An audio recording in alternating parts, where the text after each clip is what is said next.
What's good? What's good, baby? It's your boy Drex, the Sports Junkie, and welcome to the Nbs Show. It's home, man. This is the time right now. This is what a time to be alive. Draft tomorrow. I got my brothers with me. First, we're gonna kick it off with Louisiana's very own Mr. C, the Trendsetter. What up, my brother? Trendsetter in the building. What it do, man? The main attraction, the whole damn show, whatever you want to call me. I'm here, man. We can get it rolling now. Let's go. And then, of course, I got my other brother. I hope that's an Andrew Luck jersey. Because I don't know. That better not be an Anthony Richardson jersey. I don't know Yeah, what you're thinking. should But be. what up, Mr. Box Office? Well, you know I'm a realistic fan. So one thing I learned years ago is I will never buy a player's jersey unless they're proven. So this is a Jonathan Taylor jersey, top 5 running back in the NFL. Oh, Uh, I will say this though, I had a quick story. I had an Andrew Luck jersey, right? And I was so devastated by his retirement. It broke my heart. I went to a Colts game 2 years later, and I was like, I'm retiring this too.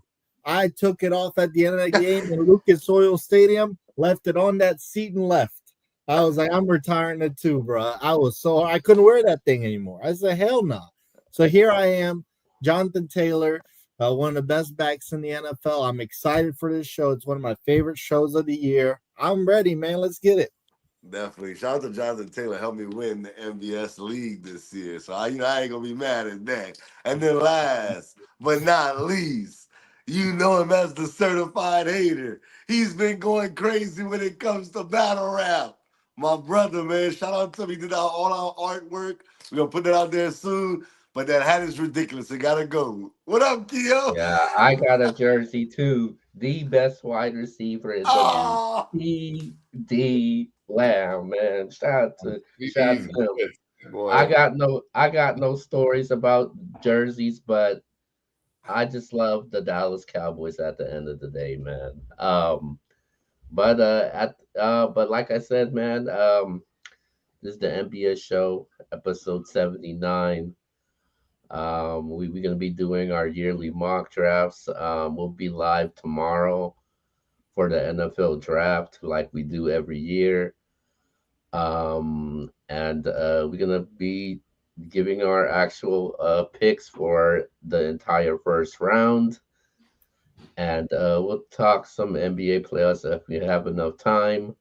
We'll definitely talk. And if we, and like I said, if we do have enough time, we'll talk about your reactions about Shannon Sharp. Um, you know, dropping 10 million but getting it denied. But anyways, Always stick that, it. that's why um, he's a certified hater, bro. um, but anyways, man, I so make sure you go follow my new Instagram page. It's not new, but I actually changed the name to it. So go check it out, MBS Keo, man. But follow these guys also, man, on Instagram also. But with that being said, we're gonna get straight to tonight's show, man, and we're going straight to the NFL draft. We do our mock drafts every year. I know these guys are excited when it comes to the NFL draft, especially with their teams where players land. And for me, I just like the NFL draft because I like seeing, because I'm a big college football fan, so I like seeing the transition development from these players from the college level and back to the NFL level. Sometimes it works out for them and they become great, and sometimes they don't become great if your name is Josh Rosen. But with that being said, man, really quick though, before we get to it, what does the NFL draft mean to you guys? Okay, I'll Okay. go first. Yeah. It's one of my favorite sports events that does not involve them actually being athletic in that moment of time. Um, it's awesome. It's exciting. I've been waiting for April 24th for a while now. I tell everybody, if one thing that the NFL did that I thought was genius years ago is they pulled the draft from New York and then now took it on the road and I've been to two of them. I went to 2019 in Nashville, and I went to, want to say it was 2021 in Cleveland. Awesome experiences. So, for those that don't know, the draft is free.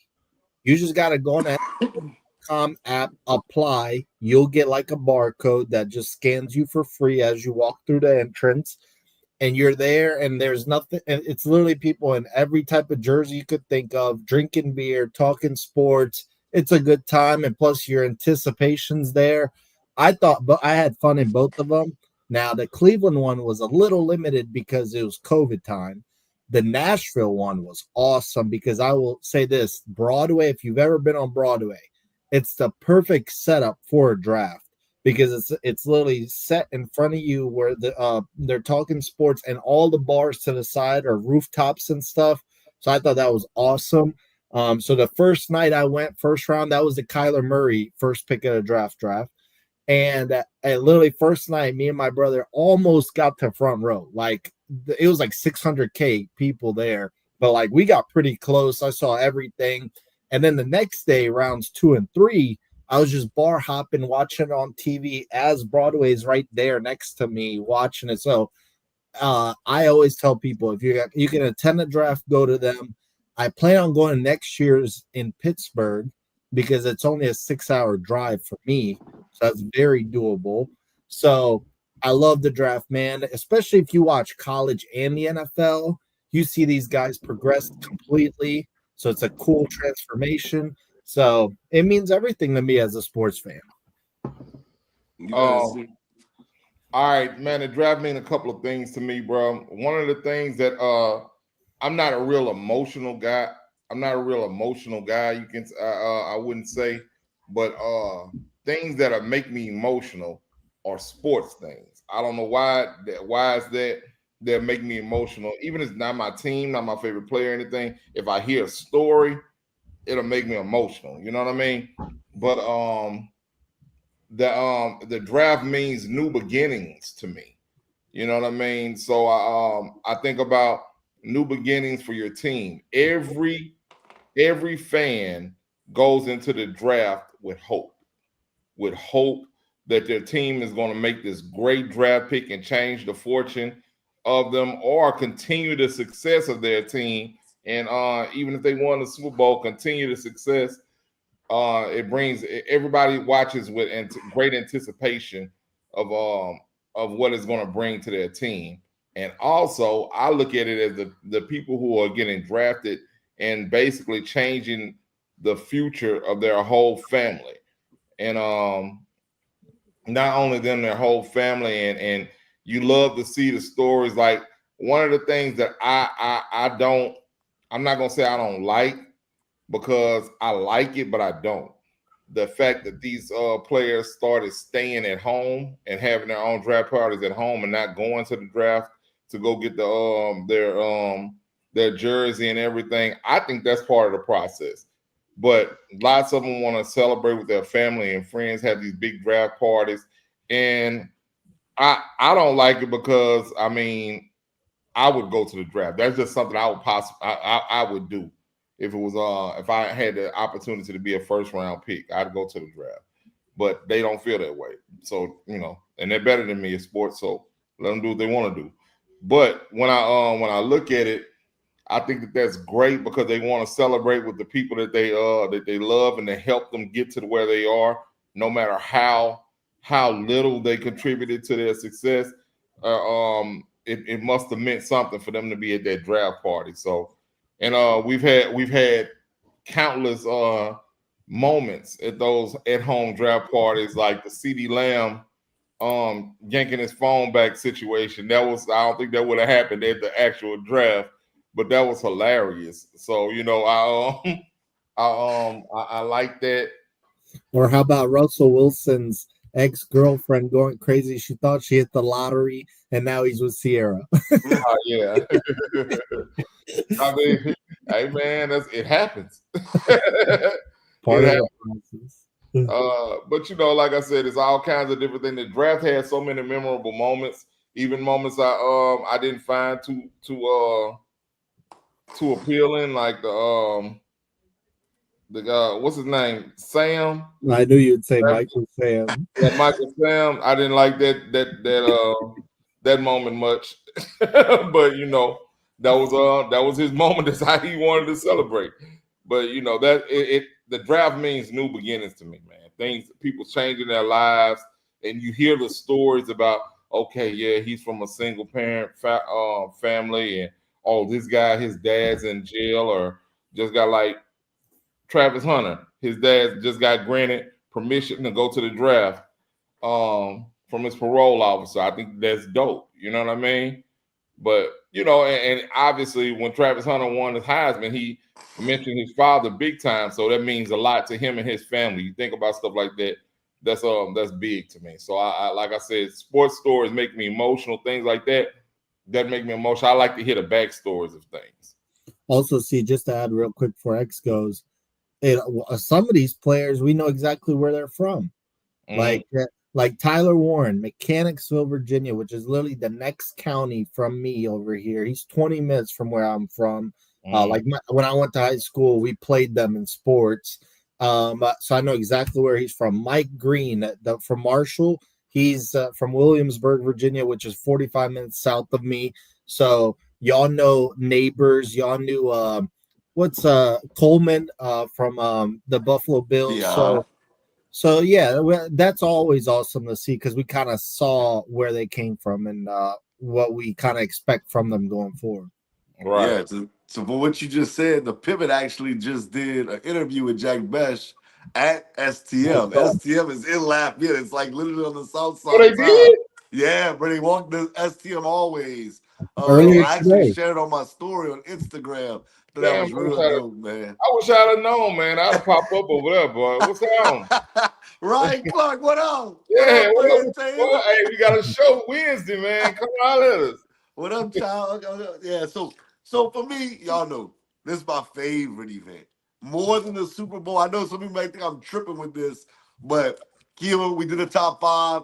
The NFL draft is my favorite sporting event. All 32 teams are involved. I think that every fan, no matter who you root for, you have interest in this thing. So I love it for that factor. I also love the fact, like C said, you get to literally see somebody's dreams come true on TV, right there on TV, and you can see the emotion from the family, from the players. It's just a beautiful thing. And one quick story, like box office, the one draft I didn't go to, but I was in the city when the draft went down, is one of the biggest ones of all time. Was Reggie Bush was the second pick in the draft. I was in New York, Vince Young draft. We went to a couple of parties out there. Like you said, man, it was lit. Like we ran into Torrey Holt. We ran into a bunch of NFL players, man.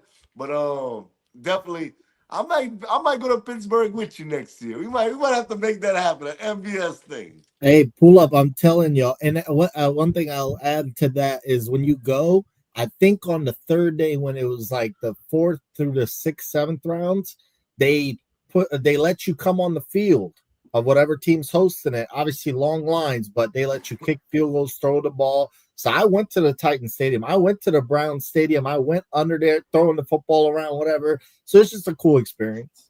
Definitely. They got to bring it to New Orleans, man. There you go. Hey. I'm sure it's gonna make its way down here. That will. It's easier in the southern cities because it's warmer always. So that's gonna happen. Plus, it's a party city. That's gonna happen. Yeah, I'm waiting on it. Then I'm in that end. Arch Manning draft. You have any memorable moments? Do you have any memorable moments in the NFL draft? With me, I was in the hotel when all you heard was Reggie Bush is going to the Saints, and I'm like, what? The boys are actually going to take Mario Williams? What? I lost it because all we heard up until literally the night before the draft, Reggie Bush won. Reggie Bush won. Reggie Bush won. We know how dynamic Reggie Bush was. And then all of a sudden, Mario Williams has basically him and the Houston Texans agreed to a contract. I'm like, Yeah, they agreed to a contract. I'm like, what? Look, So I'm calling all my friends. I'm like, well, we about to get Reggie Bush. bro, And look. did Reggie Bush live up to the hype? Maybe not, some people, but he did win a Super Bowl. We won a Super Bowl He with had Reggie a Bush. solid career though. Right, Solid. right. So I'll take it. Reggie Bush. That's probably my that it wasn't on draft night, but it was the night before the draft. That's one of my, I guess, favorite memories of the draft. The same thing, man. They I'll never forget it. I was on the air and I'm supposed to be paying attention, taking callers on the air, and I'm watching ESPN on the TV. and they said that comes across that I had to take it out of mute. And I see what they said. They saying Mario Williams has agreed to a contract. Boy, I was wilding out.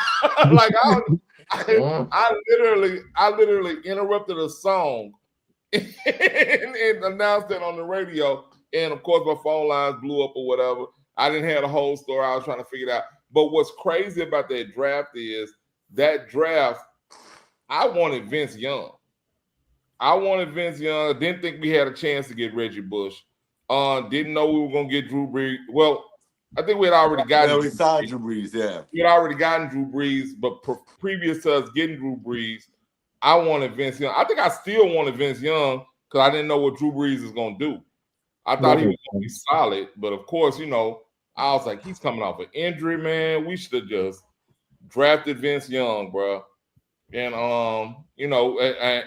but then I was totally fine with it once I saw we were getting Reggie Bush. I was like, oh, that's cool. Hell, Reggie Bush gonna make up for whatever this Drew Brees dude can't do. You know what I mean? I won't say a moment that I remember that we all saw live. I'll go to the two drafts I've attended. One funny thing that sticks out about that 2019 one in Nashville where Kyler Murray was number one, the Giants were picking sixth. And everyone there that I'm talking to knows Daniel Jones is not the guy. And they select Daniel Jones, bruh. I just remember this Giants fan next to me going like, it was like the most obvious it's not going to work out pick in my life. And what do you know? Now he's a damn Colt. I hope he stays on the bench because he's not a starter. But yeah, that to me was just so funny. And that's the cool thing about the draft. You will meet every single team's fan, at least one of them. And some are delusional, some are cool, some are chill, whatever. Dude, I met 3 years ago in the Brown Stadium. I meet this Colts fan. He's an old head. I'm like, how long have you been a Colts fan? I'm all interested. He's like, oh, bro, I switched recently. I said, what? He said, I've been a Raiders fan my whole life. I said, bro, I'm not even talking to you. I don't even know how to take that, bro. What are you doing here? Go back to wherever you came from. But yeah, man, the draft is awesome. So many memories. I can't tomorrow. You all remember how shocked we were last year with the Falcons? Yeah, like somebody tomorrow is gonna shock us. Somebody, bruh. One more. Well, I guess I got two more stories. One more thing. I don't even remember who the draft pick was, but our boy, I remember. I'll never forget Mike going crazy when they drafted somebody a couple years back. He was so pissed. I forgot who it was who the Raiders drafted. It was Henry Ruggs. It was Ruggs. I was going to say Ruggs, but I couldn't remember, man. But yeah, bro, that was hilarious because we were all like super laughing in the, on the air already, and then he came back like he was having Wi-Fi problems or something. He came back, he was so pissed, bro. That was hilarious. And the other one was probably 4 or 5 years ago. I had an allergic reaction and my lips swelled up while we were doing the draft. I actually looked for that on YouTube the other day and I couldn't find it. I forgot what draft it was. But I spent the whole draft doing this. I remember that one. That was crazy. I got two memorable moments from the draft when the Packers drafted Jordan Love in the first round. I was surprised by that because Aaron Rodgers coming off an MVP season and then you draft the quarterback. Everybody was expecting the wide receiver, so I was definitely surprised by that. But now it's kind of Because I ain't, looking.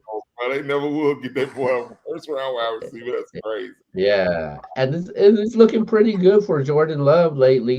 He's made it to the playoffs, and it just needs to level up. So it's looking good for him. And then the last one I'm gonna say is when I forgot what year it was when Darius Hayward Bay was the first wide receiver to get drafted over Jeremy Maclin, Michael Crabtree. I was like, nah, man.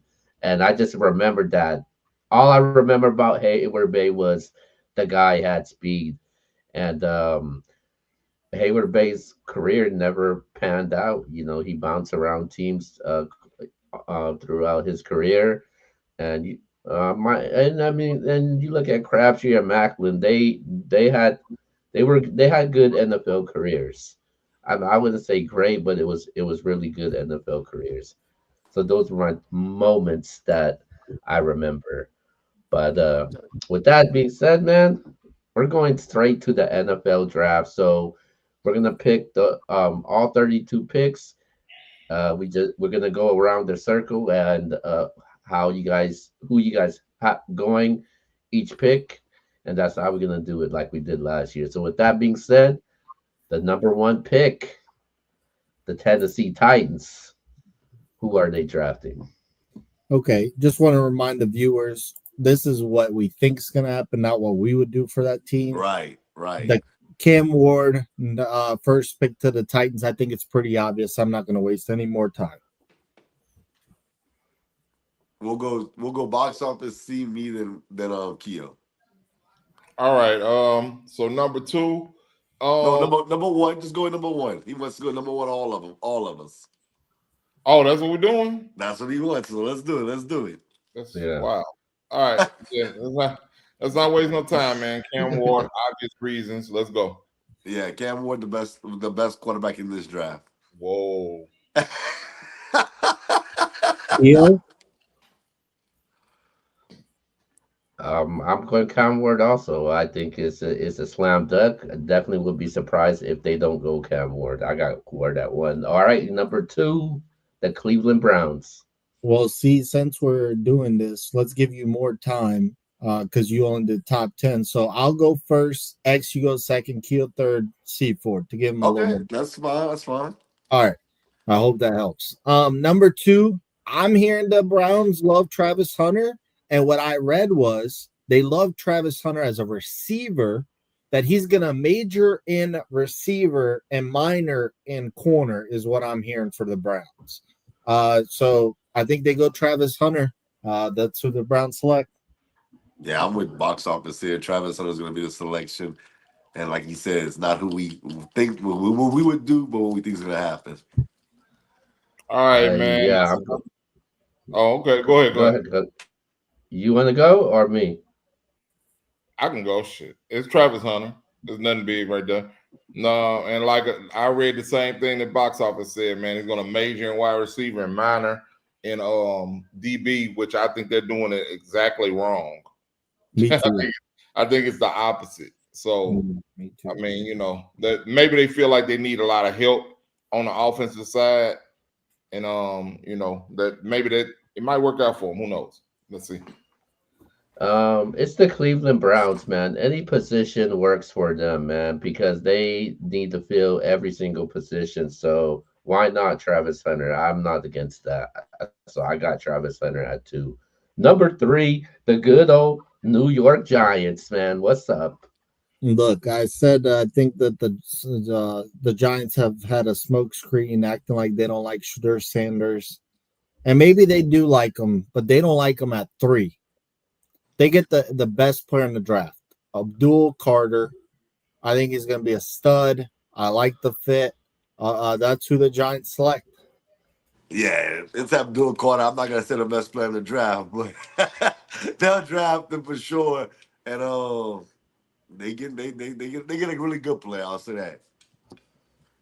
Abdul Carter, man, he's gonna make an instant impact on their defense, and that's why they're going with him, man. I think he's gonna be one to watch this year for the Rookie of the Year defensive side. So yeah, I'm going with Abdul Carter.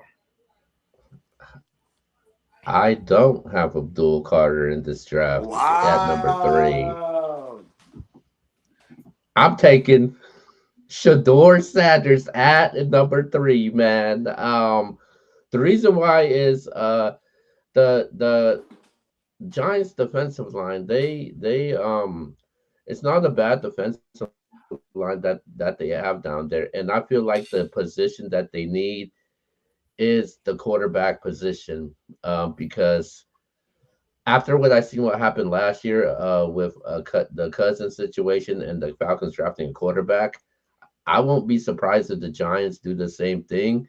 And if people saying that Shador is the best quarterback in this draft, which I think is Cam Ward, uh, I think they can't pass on Shador. So I'm going number 3 with Shador Sanders. All right, let's go to the Wow. number 4 pick, the New England Patriots. All right. Um, New England thinks they found a quarterback. So they got to protect that quarterback. I like Mike Vrabel. He's going to build up front. I don't agree with the pick, Oh, but he's going to go Will Campbell from Monroe, Louisiana, yeah. Hold up and shut up. uh, home of Cedric Bryant, Absolutely. the Welcome tackle, to the stock. the tackle for LSU. I don't think it's a bad pick. I just think they could have done a better pick. But look, it's the right mindset though. You got to protect your future quarterback. So he goes from Louisiana to Boston, Massachusetts. Just like Kevin Falk did. Oh, I'm with you, big dog. Will Campbell, LSU, gonna be the fourth pick in the draft. Good job, Mike Vrabel. Yeah, man. Will Campbell, who is from Monroe, Louisiana, although he went to my rival school, Neville High School. He I really didn't know much about him in high school, but one of my friends, he's big on all the high school stuff down there, and he was telling me that yeah, they got this offensive lineman, and he's going to LSU, bro. He's great. And I was like, really? And those. I mean, I see it now. I see it now. Started all 4 years at LSU, All American, all that, man. So I know the Patriots are gonna get a good one with that one. He's the best offensive lineman in this draft, contrary to Bach. Oh, talk that talk, see? Well, I don't think he's the best offensive tackle in the draft because the guy that's the best one is he came from Texas. I do think that the Patriots will draft Will Campbell. I don't like the pick because the tape that we seen from him in 2024, he kind of struggled throughout the year in 2024, and I think he is gonna struggle a little bit in the NFL. But he has a bigger buzz stock than the rest of those offensive lines, and I feel like the Patriots will go with Will Campbell at number 4. Let's go to number 5. We got the Jacksonville Jaguars.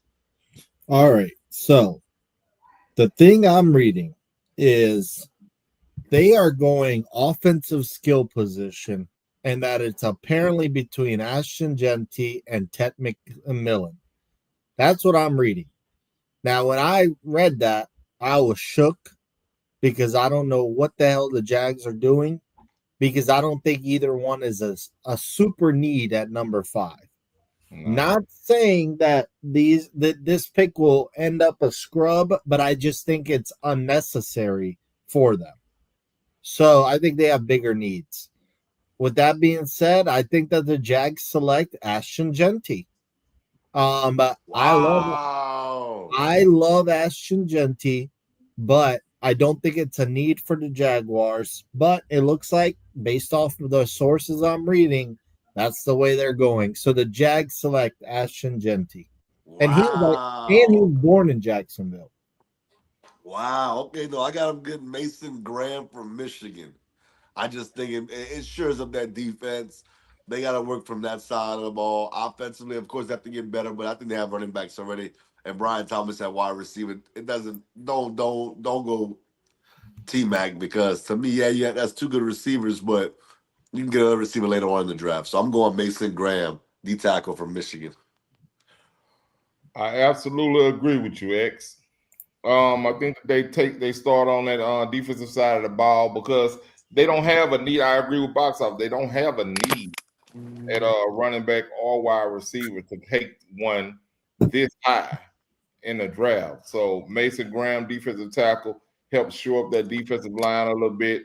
Young, he's not going to be very good his first year, I don't believe, but I think he'll grow into be a cool defensive tackle for them to start building on that defensive line.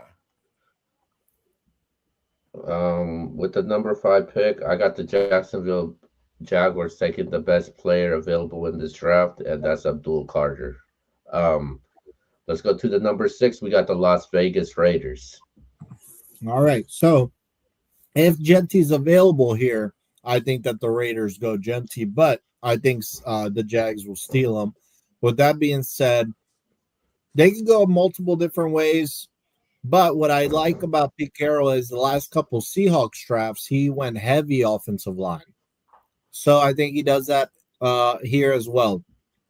From Missouri, Armand Membu, who actually is a good right tackle. He's not a left tackle. He's a right tackle, and he's got good traits and everything. I think it's a good pick for the Raiders. If Genty's not there, that's what I think they do in the end. Well, I do have Ashton Genty there, so Ashton Genty will be selected to the Raiders. They got the tight end last year. Now you get the running back. Now you're starting to build something. It's not going to happen overnight. Is Gino the long-term option? No, but he's next 2 years for sure. And I like this pick. I like Genty to the Raiders. All right. I'm in agreement with X, man. I got Ashton Genty still available on my board, and I believe the Raiders snatch him up there. I don't think they take the whole, 3 minutes, 2 minutes? I think they first round is a long time. Yeah. I think they don't. I don't think they take the whole 3 minutes, and they get that card up there and get Ashton Genty, and I feel sorry for him for going to the Raiders. That's what I'm gonna say. Keo? Okay. All right. The Raiders, I got them taking Ashton Genty in this draft. I do feel like they do need a running back. I do think they need somebody to help that ground game out because I don't expect Geno Smith to just sling that ball around 40 attempts a game. So I see Genty going to the Las Vegas Raiders at number 6. Let's go to number 7. We got the New York Jets. The New York Jets select Tyler Warren, Penn State. I just heard that they've done a lot of research on him, that they love him, and it just depends on if a tackle or Warren here is available. I think they roll with Tyler Warren after doing as much work as they have on him. So I think that the Jets get their tight end. I 100% agree with you. I don't see Warren dropping out of the top 10, but this is where he gets picked, to the New York Jets.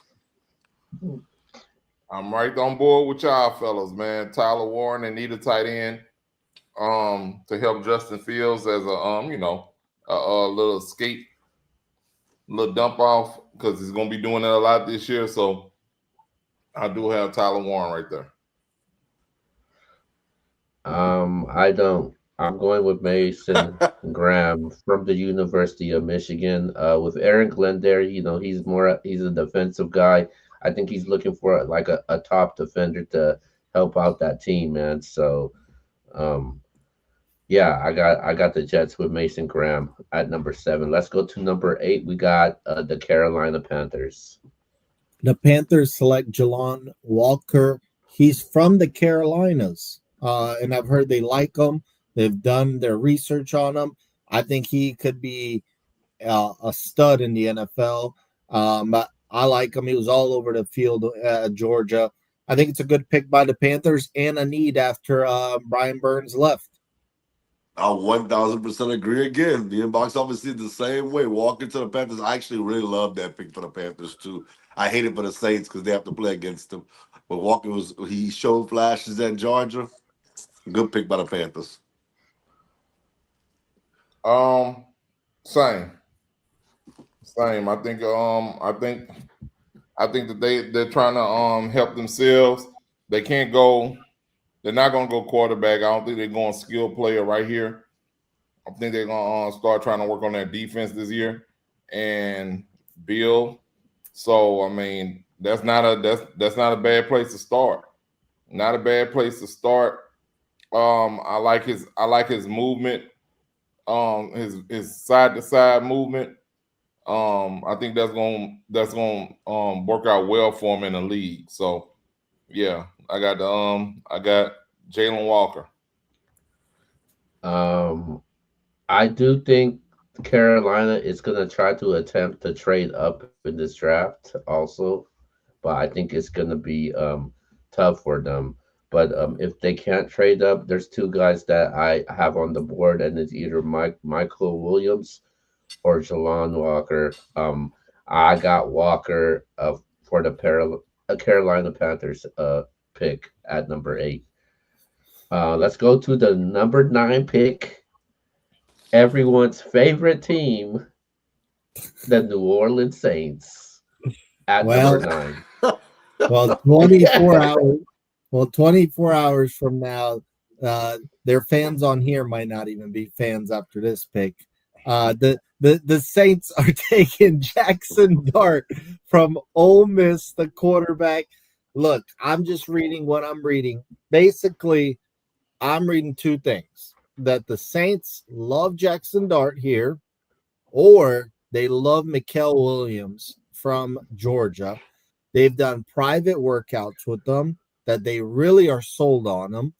And if they go Williams, I think it could be a good pick. I mean, Cam Jordan is so washed at this point. You'd get Watch your mouth. Watch your mouth. I think you'd get the same production from Jasper with the Saints next year as you would Cam Jordan at this point. They got to replace him. But I think quarterback's the priority. Kellen Moore worked with Jalen Hurts, who's literally the same size as Jackson. Did I say Jalen Hurts? Yeah, same size as Jackson Dart. And he went to his pro day. He did not go to Colorado's pro day. So that tells me he loves Jackson Dart. Look, I think it's Jackson Dart at the end of the day. I think it's an awful pick because even when we did, and it's not nothing to do with the Saints, because when we did our quarterback rankings, I did not have Jackson Dart top 3, not even top 3. Plus, he was going to a not the best roster in my opinion either. So I think it's just a bad fit completely. So I think that's who the Saints roll with. All right, let me start by saying, out of all the teams, this is the hardest team for me to pick for because I don't know what the Saints are gonna do. So I just took a step back and said, all right, where do I think that they might go? And I think this will be a curveball. I think they're gonna go with the guy that a lot of people say is the best receiver in the draft. And I'm gonna go with Teturo McMillan, aka T-Mac, out of Arizona.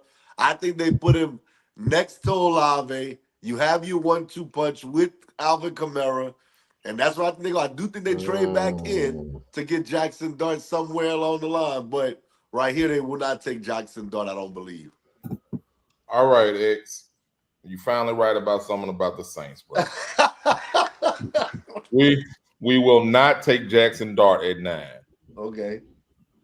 But I'm not so sure we won't be moving up and trying to get him at the end of the first or the beginning of the second round and totally blowing this pick with Shedeur Sanders still available.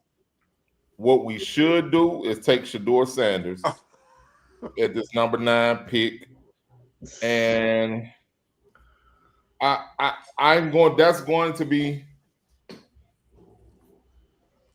I just can't see him doing nothing that's stupid, man. But I see Mikael Williams being who they're talking about the most right now, which I'd be satisfied with that.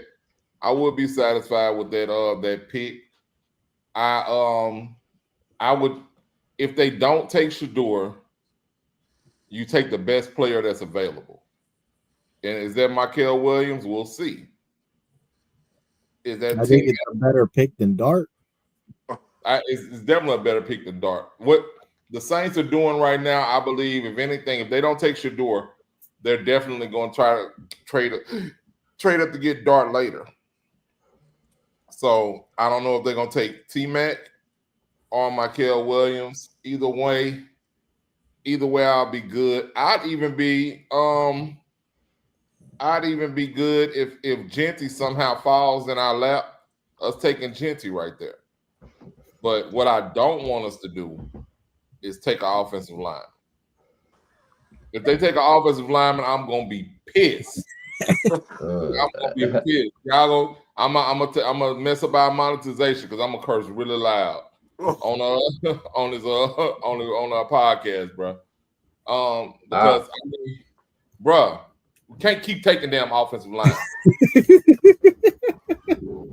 It ain't working. So if they take offensive lineman, I'd be pissed. I wouldn't care if Will Campbell dropped to 9 and they picked him. Wow. I'd be pissed, bro.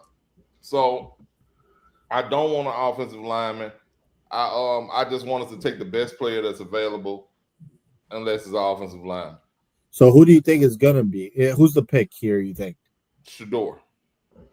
Wow. Okay. Okay. Well, with the number 9 pick, I really gave it a lot of consideration with this one, and I have decided that the Saints will not take a quarterback in the first round. They won't even take a wide receiver in the first round. They are going offensive tackle in the first round, and they are taking the best offensive tackle in the first round. I got Kelvin Banks Jr. from the University of Texas. The reason Especially why if they got one. I thought about this because Ryan Ryan Ramczyk he retired. What's his name? Trevor Penning. He's in his final year right now. So I feel like the Saints, they do need to rebuild that offensive line. And I think it's a good idea with Banks, and I think Banks is the best offensive tackle available. And I feel like they can still get Jackson Dart if they truly believe it, because there ain't no way Jackson Dart's gonna get drafted by any other team outside of New Orleans Saints. The only way Jackson Dart gets drafted in the first round is if the Saints draft him. Outside of that, I would be surprised if Jackson Dart gets drafted in the first round by any other team besides the New Orleans Saints. And on top of that, I'm not I'm not giving up on Spencer Rattler just quite yet, man. I think the ship hasn't sinked yet for that. But yeah, that's the direction I would go to if I'm the New Orleans Saints. All right, let's go to the number 10 pick. All Who right. you So guys got? the with the 10th pick, the Bears select on my mock draft Kelvin Banks from Texas. Hey Woo! man, hey man, stop copying my picks, bro. Hey, look, Tyler Warren, they'd love to have him here if he was available. They'd love to have Ashton Genty here if he was available. However, they don't reach and they just sit where they're at. They help Caleb Williams out, and they go with the big man from the University of Texas, Kelvin Banks. I 1000% agree. Me and Box Office have a lot of picks the same. I think Banks is the pick here. You got to protect Caleb Williams. I know I didn't love Caleb Williams coming out in the draft, but this definitely helps him. They add another piece to that puzzle, and hopefully with the coach now that he has, and with the pieces, his talent's there. Just got to figure it all out, make it all come together. But yeah, Banks is the pick. I hate this because we're not showing any diversity. Oh, we're about to. Yeah. I got Kelvin Banks Jr. going 10 to the Bears. You got the quarterback in place that you want to stake your team on. You got to protect him now. So you go with Banks. He's not the best lineman in here, but he's damn good. You take him right there at 10, and you go on and you continue to build on your defense and your skill position in the next few rounds.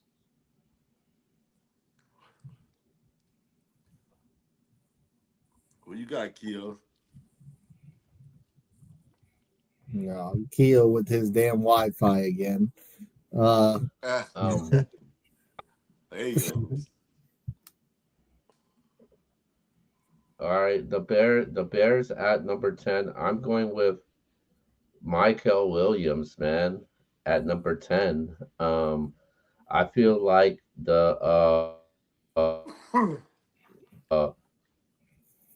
the new defensive coordinator. Come on, man, Dennis. Yeah, I'm going. I'm going with Michael Williams at number 10 for the Chicago Bears. Let's go to 11, the San Francisco 49ers. all right. The San Francisco 49ers at 11 get the steal of the first round. Mason Graham, Michigan. He's gonna fall to 11. I have a feeling if the Jags do not grab him, that I think it all comes down to the Jags. If the Jags don't grab him, he's gonna fall to 11. I think it would be an awesome pick for the Niners. I think he's a top 5 player in this in this draft. I watched him at Michigan. He was nasty. Put him next to Nick Bosa. I think it's awesome. They need a defensive tackle. I think it's basically the perfect fit here. Mason Graham to the Niners. So you think the Niners are gonna luck up? I think the Niners are gonna overreach a little bit, and I do agree with you on the position, but they're gonna go Walter Nolan out of Ole Miss, the defensive tackle. I do think that they're gonna go D tackle, but I think Nolan's the pick because I do have Graham off the board. They're gonna try to beef up that defensive line. All right, so 11, the 49ers. Um, I think they go cornerback, Will Johnson, Michigan. Wow. Oh, Now that's a stud. I believe they believe he's good as well. And a little injury prone, but I think right now they have the offensive pieces they need. And they're gonna try to go ahead and continue to build on their defensive side of the football and solidify that cornerback position. They definitely have a good front office. So I know they've been doing their scouting. So I go with the Will Johnson from Michigan, the cornerback. He is a stud when healthy. yeah, you definitely right about that. They do got all their offensive pieces, especially that one guy. But they never, But but they never got a contract to yet, neither. anyways, my turn. The Niners are gonna move to the defensive side. I'm going with Shamar Stewart from the University of Texas A&M. That'd Man, be I really fire. like that guy. All right, let's go to number 12, the Dallas Cowboys. Man, America's team. Who you guys All got? right. Well, I think, with 2 linemen retiring, I think that's where they should go. But Jerry likes skill positions. He likes flashiness. He likes everything that's going to sell tickets. With that being said, the Dallas Cowboys select Matthew Golden from Texas. Oh, Uh, come on, man. he complements CeeDee Lamb nicely, and I think it's actually a good pick. Here's what I'll say about Matthew Golden. He's a stud. Do I think he's the number 1 in the NFL? I don't know, but I do think he could be the best. I don't know about top 3 best number 2 in the NFL. I think he could be legit. So I like Matthew Golden. He creates separation. He will get open. He's a confident player. He's from Texas. I think that's going to help Jerry out here as well. I think that it's going to come down to the Cowboys between Ted McMillan and Matthew Golden. And I think just flip a coin. I think that Jerry goes with the guy that's already in the state. And faster. And played in more big games. And Yeah. stood out whenever the big games came, to fruition. Like, I'm with you, Matthew Golden. I know I had the Saints taking T Mac, but I said Golden was the best receiver in this draft, in my opinion. And to me, the Cowboys hit a home run with this one. Golden is fast. Like I said, in the clutch moments when Texas needed him, He showed up at the end of that season. So yeah, Matthew Golden to me is the pick right here for the Dallas Cowboys. Him and CeeDee Lamb is gonna be a crazy 1-2 punch. All right, man. I guess we broke this parity up, bro. Because I think the Cowboys address maybe their biggest need on offense. That's the running back position, bro.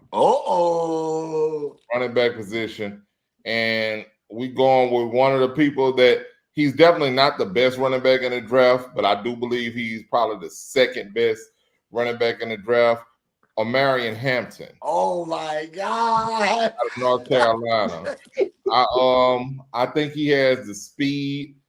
Like I said, I've only really seen highlights of him, and he's never really touched on these highlights, and he has the breakaway speed. So I don't know how good he is running between the tackles because the O-line opened up such big holes for him when he had these big runs on his highlight film. So we'll see. But I know he definitely has the talent. He's big enough. He's fast enough. He can be an NFL stud, and I think Jerry knows he has the hit on this one. So I think he's gonna go with a running back because he doesn't want to pay one.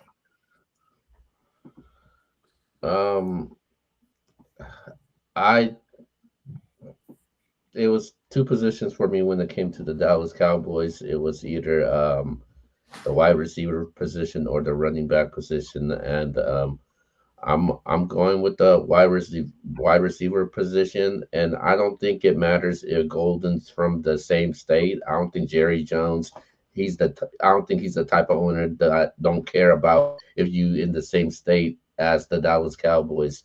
I think they're gonna go with the flashy, the best player, and the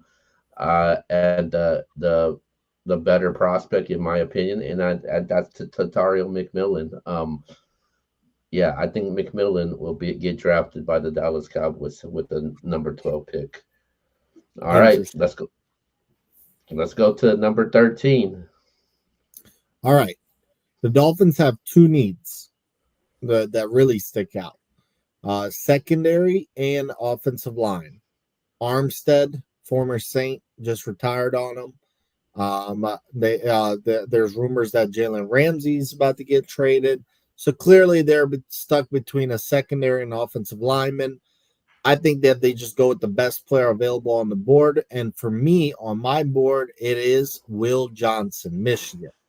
So like I said, I won't be surprised if they go either way. But I think they go with Will Johnson. I think we all agree he's a stud, just needs to stay healthy.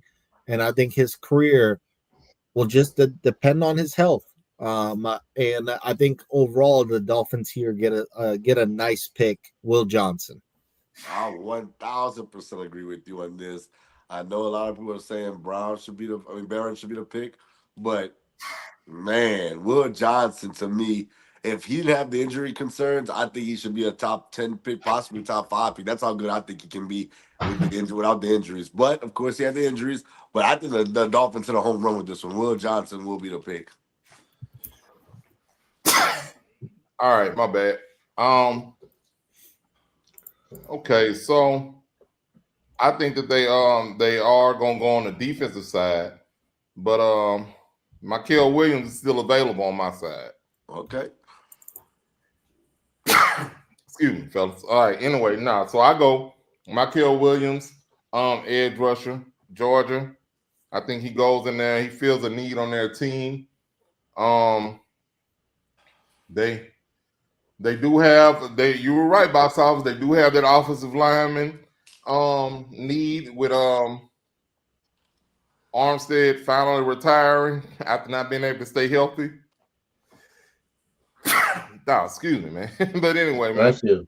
And Jalen Ramsey, they're about to get him out of there. So, but I think that they're gonna go with the best available right then. And on my draft board is Mikael Williams out of Georgia. Keel? I'm going Will Johnson also, man. Yeah, I'm going Will Johnson. I think that's the best available player on the draft for them of the position that they need. One thing about Miami is Miami tends not to do well when they try to draft like a defensive back in the first round. You know, they went with Cam Smith 1 year. They did with Mika Fitzpatrick another year in the draft. Vontae Davis at one time. Um, but I think it will pan out though, because Will Johnson, he's a can't miss prospect. I think he's going to end up being a really good cornerback in the NFL. So I got the Dolphins at number 13, drafting Will Johnson. Let's go with the number 14 pick, man. And we are going with the Indianapolis Colts, man. Hey, get Okay. them. Home of Pat McAfee. um, the Colts want a tight end. Okay, I've read every single report. Now we do need a guard and a center as well. But I think the priority right now is a tight end. Tyler Warren's gone to the Jets. I think Colston Loveland falls in the Colts' lap. And another thing about Chris Ballard, our GM, he likes players with certain size at certain positions. So when he reads 6'6" tight end, he's going to be all over this. The Colts select Colston Loveland from Michigan. Wow. Okay. This was the second team that I had the most trouble with because I do think that they want Tyler Warren for sure. I think Colston Loveland's a little bit of a reach, not a big reach, but a little bit of a reach. So I'm gonna go. What's crazy? I think they're just gonna go with this guy because I think that he's maybe the best player on their board. I'm going Armand Mimbo. I think they're gonna take him and they're gonna try to make it Wow. work. And I think they're gonna go O-line on this one. What's crazy is about up to probably about 5 minutes ago, I had Amon Membo myself, but I looked at my draft board and I just don't think that this guy's gonna follow any further. I got T Mac right here, Tevin Miller. Oh wow! I got the What? I got them trying to make up for he can't be a bust, but them when they went receiver early last year and it didn't really pan out. I think they go again, and this one doesn't pan out either. but I do think that they go receiver here just because I can't see them looking at him right there available and not picking him. Okay. My pick for the Colts at number 14, because he is still available on mine. I'm going with Tyler Warren from the University of Penn State, man. Uh, Oh, really that's much smart. needed, Look at him. real much needed position that the Colts need. I think if both of these guys are gone, I could possibly see the Colts going after an offensive lineman, but I still see them available though. So I got 14 for the Indianapolis Colts, man. Let's go I'll, with the number. I'll just add real quick. I'm happy with either tight end here, honestly. If Warren's available, I'm great with Warren. I'm great with Loveland. It really doesn't matter unless Richardson gets better. I mean, we saw last year Brock Bowers was a stud.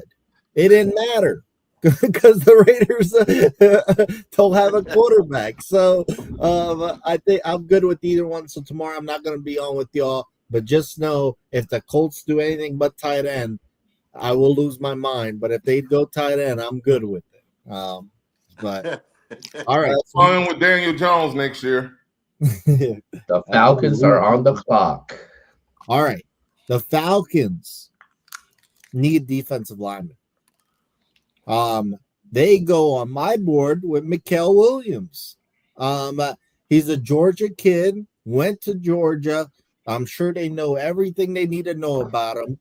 If he's available here, unless the Saints steal him earlier, the Falcons select Mikael Williams. I think it's a guy they know a lot about, and he'll fit them well. That's who they select. Wow, okay. I think that you got the position right, but I think you got the player wrong. I think that they're gonna buy into the hype that you see a lot of these scouts have bought into. They love Mike Green's first step. I think they draft Mike Green. I think the Falcons go Mike Green on this pick from Marshall. You're a wise man, X. I believe the Falcons totally mess this up and they go with Mike Green. I like the first step. I don't think he's gonna be a stud in the NFL. But I think they buy into the hype, and we're gonna watch him next year with Mike Green as a starting edge rusher.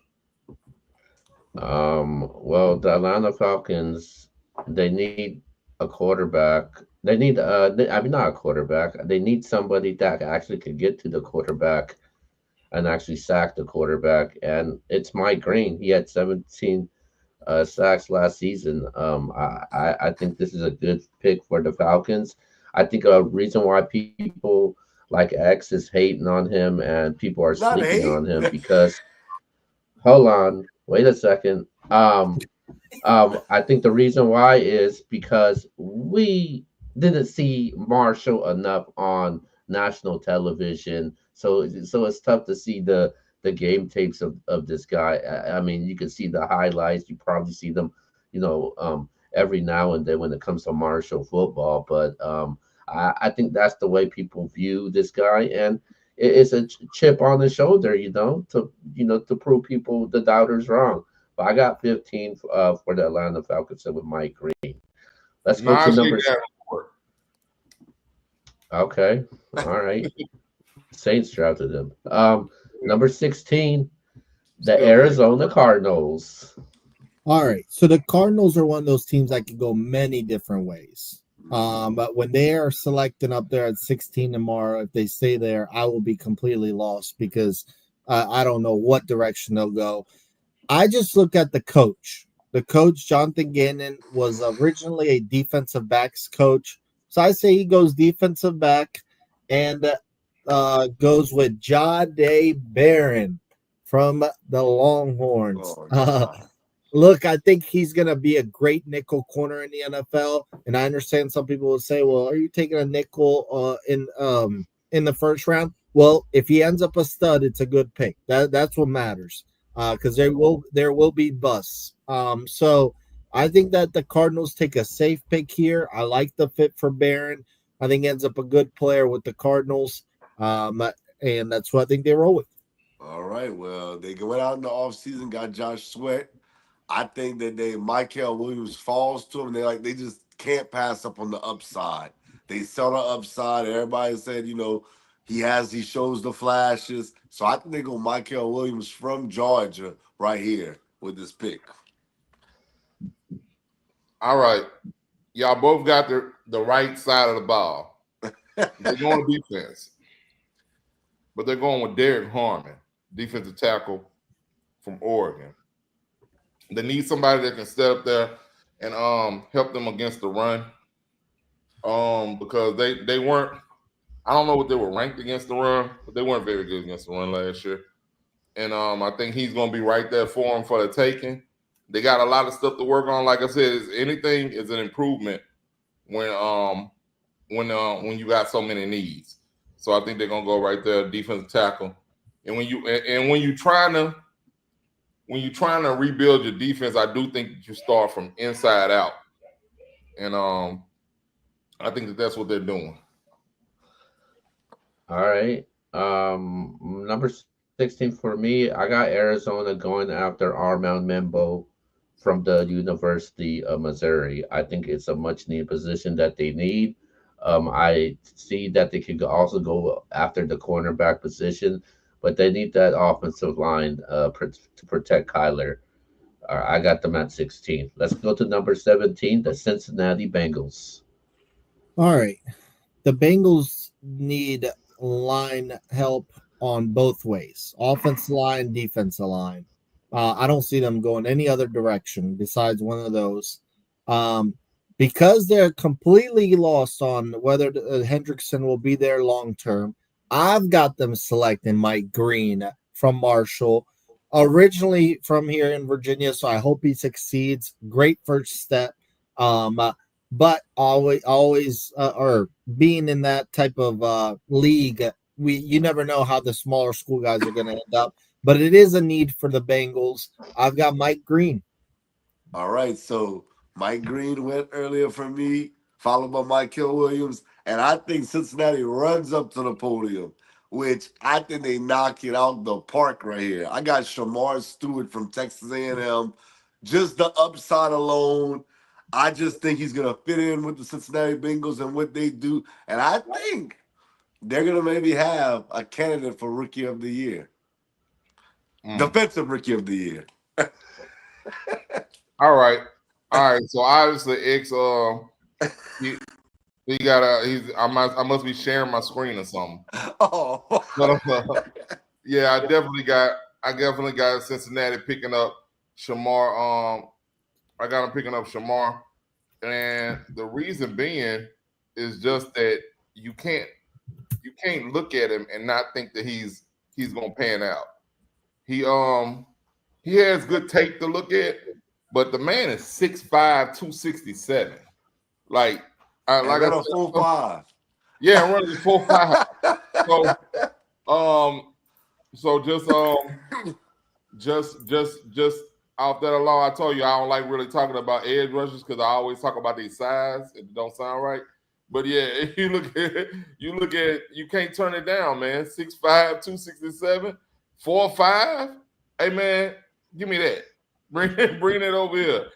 If I'm drafting, so because any coach worth his salt, you give me a player that size, I can make him a player. But yeah, that's why I think they're going with there. That number 17, I'm going edge rusher for the Cincinnati Bengals, and this player's a tricky one. And I got them taking James Pierce Jr. from the University of Tennessee. Wow. I think the reason why the question is, and the concern is that, they do have some concerns with him as far as his character, because he's actually facing like some scrutiny behind his character, with the that saying that he's not coachable and his maturity. I think the Bengals will take a risk on that because he's athletic. He could get to the quarterback. He's a dominant pass rusher. And I just don't think you can pass on a player like that. And I think that's one of the reasons why NFL teams are kind of staying away from this guy. But I think the Bengals take a shot at him. And I got the Bengals drafting him at number 17, James Pierce Jr. Let's go to number 18, the Seattle Seahawks. All right, I have no idea what the hell the Seahawks are going to do, but this is straight guessing. Gray Gable, the offensive lineman from North Dakota State. I think they're going to end up using him at center, which is a need of theirs. I'm hearing they like him, so just based off of that, I'm going to go with Gray Gable. Could they go receiver here, possibly to replace Metcalf? It's possible, but I'm going to go with the lineman. Okay, I'm with you. I'm going offensive line. I know some people saying wide receiver, but you did sign Cooper Kupp. And I'm not saying Cooper Kupp's your long-term person, but for this year, you'll be fine with Cooper Kupp and Sam Darnold. I'm going offensive line, but I'm going to go Josh Simmons. A lot of people feel that if the injuries wasn't there, he would be the first offensive lineman drafted in this draft. So I'm going to go Josh Simmons, and they're going to add to that offense even more after free agency. They'll add in the draft as well in this first round. Josh Simmons from Ohio State. All right. He's still available on mine. So I'm going with Missouri offensive tackle Armand Memble. I think he's going to be available, and I think he's probably the best tackle around at this point in the draft. I had him kind of right behind Banks. So, yeah, I'm going to go with that. So when Sam Darnold got traded to the Seahawks, the biggest question that people pointed out was that left guard position. So what they're going to do, they're going to go after that left guard position. And I'm also going with Gray Zabel from North Dakota State at number 18. Wow. All right, let's go to number 19. You got the Tampa Bay Buccaneers, the reigning, defending NFC South champions. All right. Look, Levante David is he's as old as Bill Gates at this point. He's got 1 year left on his contract. He's been extending year by year. I think Levante David could play, but not for much longer. Jihad Campbell from Alabama is the guy that replaces him. Um, I'm hearing he could go as high as 11. I hear he could drop to the bottom of the first. I think he ends up somewhere there in the middle at 19. Jihad Campbell is the pick for the Bucks. Yeah, I think if he falls to the Bucks will draft Jihad Campbell from Alabama. So that's definitely the pick for me. I think that this is the guy that they want. I'm falling in line right behind y'all, man. Jihad Campbell, linebacker, Alabama. I actually think he should have stayed another year. I think he should have stayed another year. Put a little more tape on the on film, and he would have went higher. He probably would have been a top 10 pick had he stayed. But yeah, I do have him going right now, and falling kind of right in line with the Buccaneers. And I'm hoping Levante David, this is his last year when he retire. He give us hell, boy. I'm ready for him to go.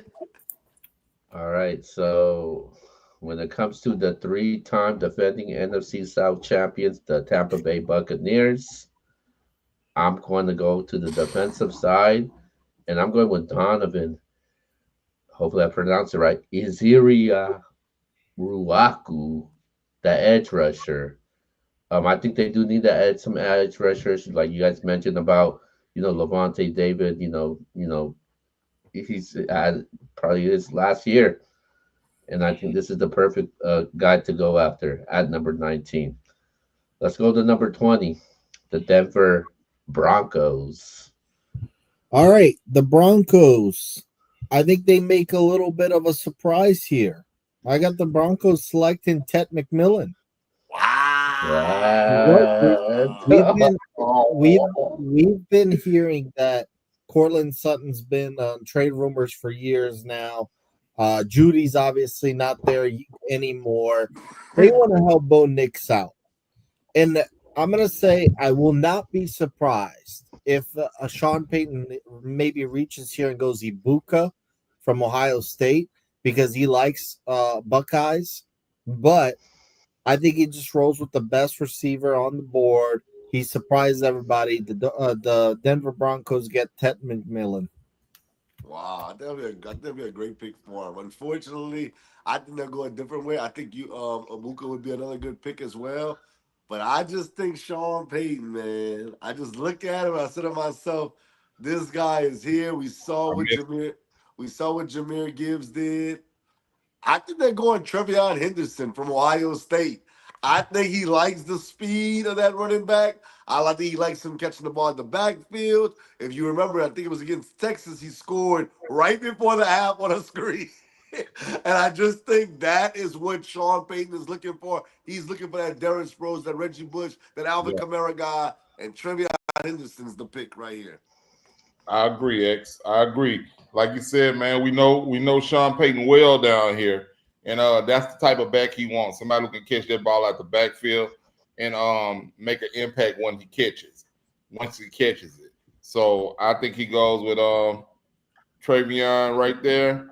And even though he was not the best back at Ohio State, he goes first off the board out of those two great backs at Ohio State.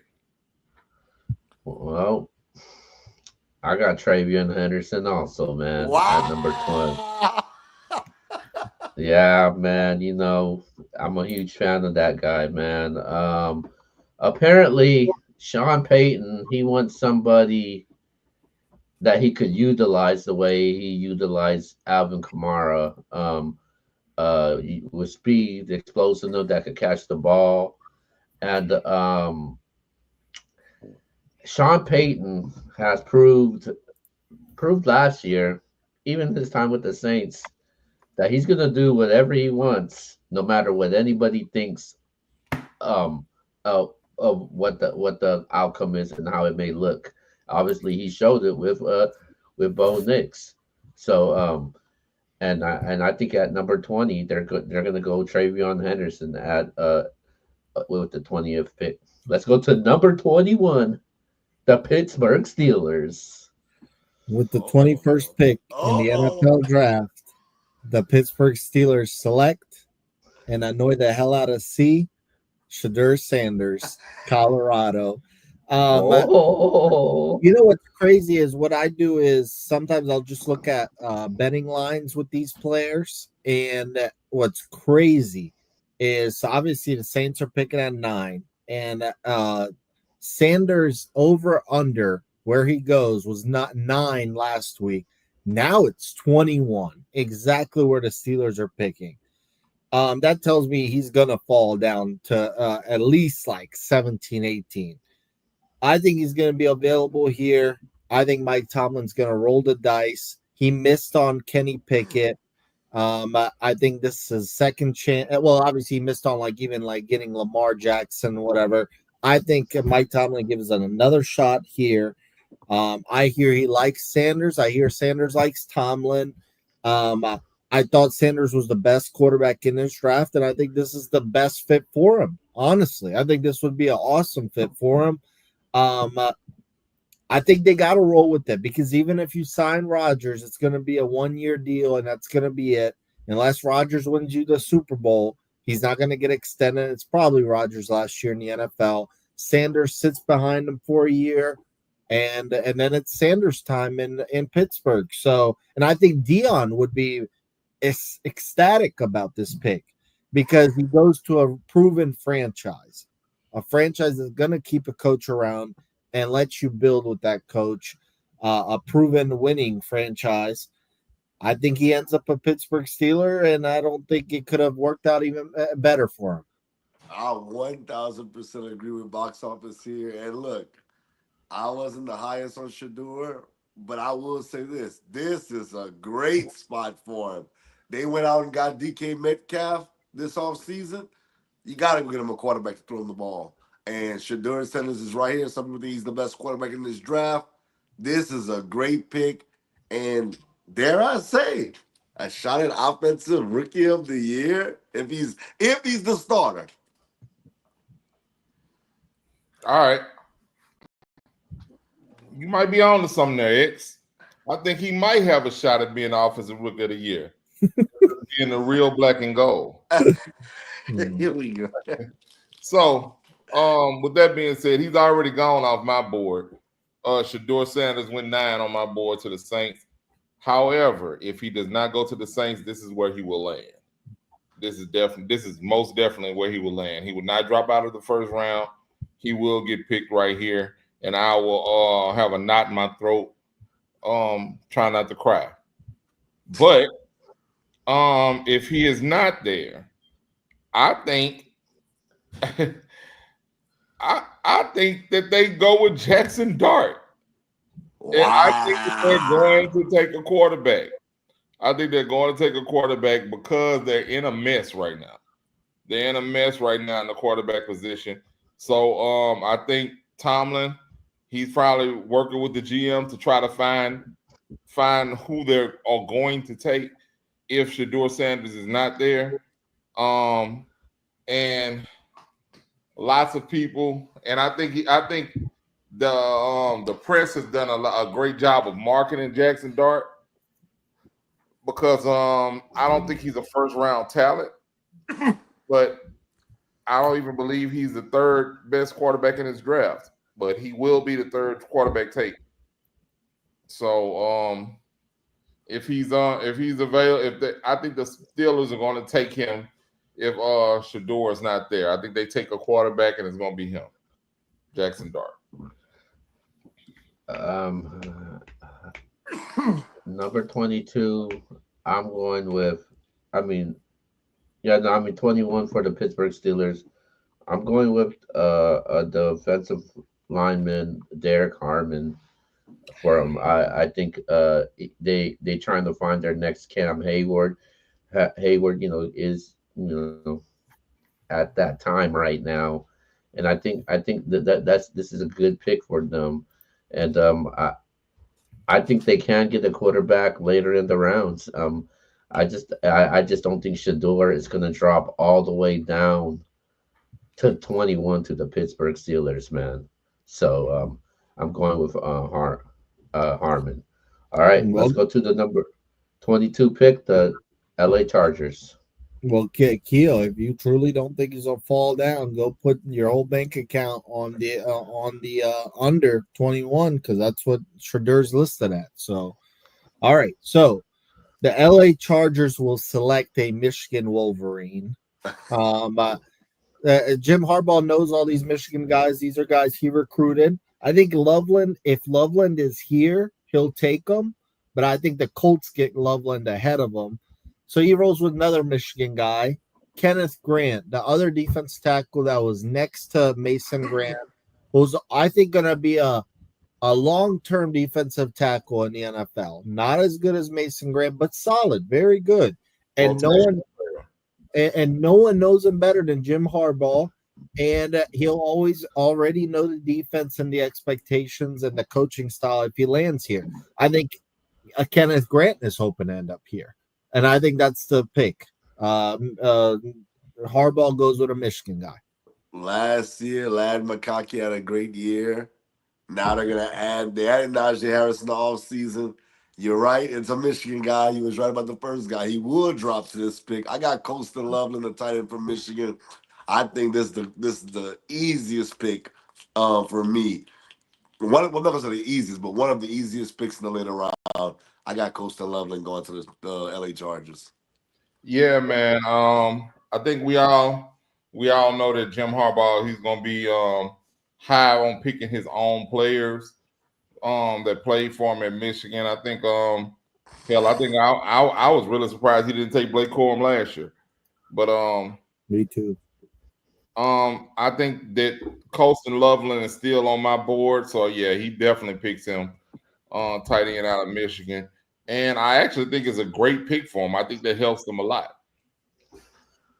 Keo. Yeah, man. 22. I'm going with Colston Loveland, also from the University of Michigan. Not only that's one of Jim Harbaugh's players, is the position that they need. So I got Loveland going to the Chargers. Let's go to the number 23 pick, the Green Bay Packers. All right. So I'm hearing Jair Alexander is not their future. They need a DB. I think they go with the guy that was very impressive in the combine. I already have Travis Hunter, Will Johnson, Jade Barron all gone. So I think this sets up for Maxwell Hairston from Kentucky. A guy that's just a freak in terms of his numbers. The Packers never go receiver in the first round. They never helped Rodgers out really offensively when Rodgers was there. I think they kind of continue doing that. I think they go defense again. I say Maxwell Hairston from Kentucky. Okay, I'm with you as far as cornerback, but I'm not Maxwell Harrison from Kentucky. Jade Barron, I can't believe he dropped this far on my board, but he did. And I think the Packers get another good corner to maybe possibly replace Alexander. So I got Barron going to the Green Bay Packers. I'm with box office on this, man. He killed at the combine, bro. 428. Maxwell Harrison. I believe he goes right here. Packers don't ever get an offensive player to help their quarterback, so they're not going there.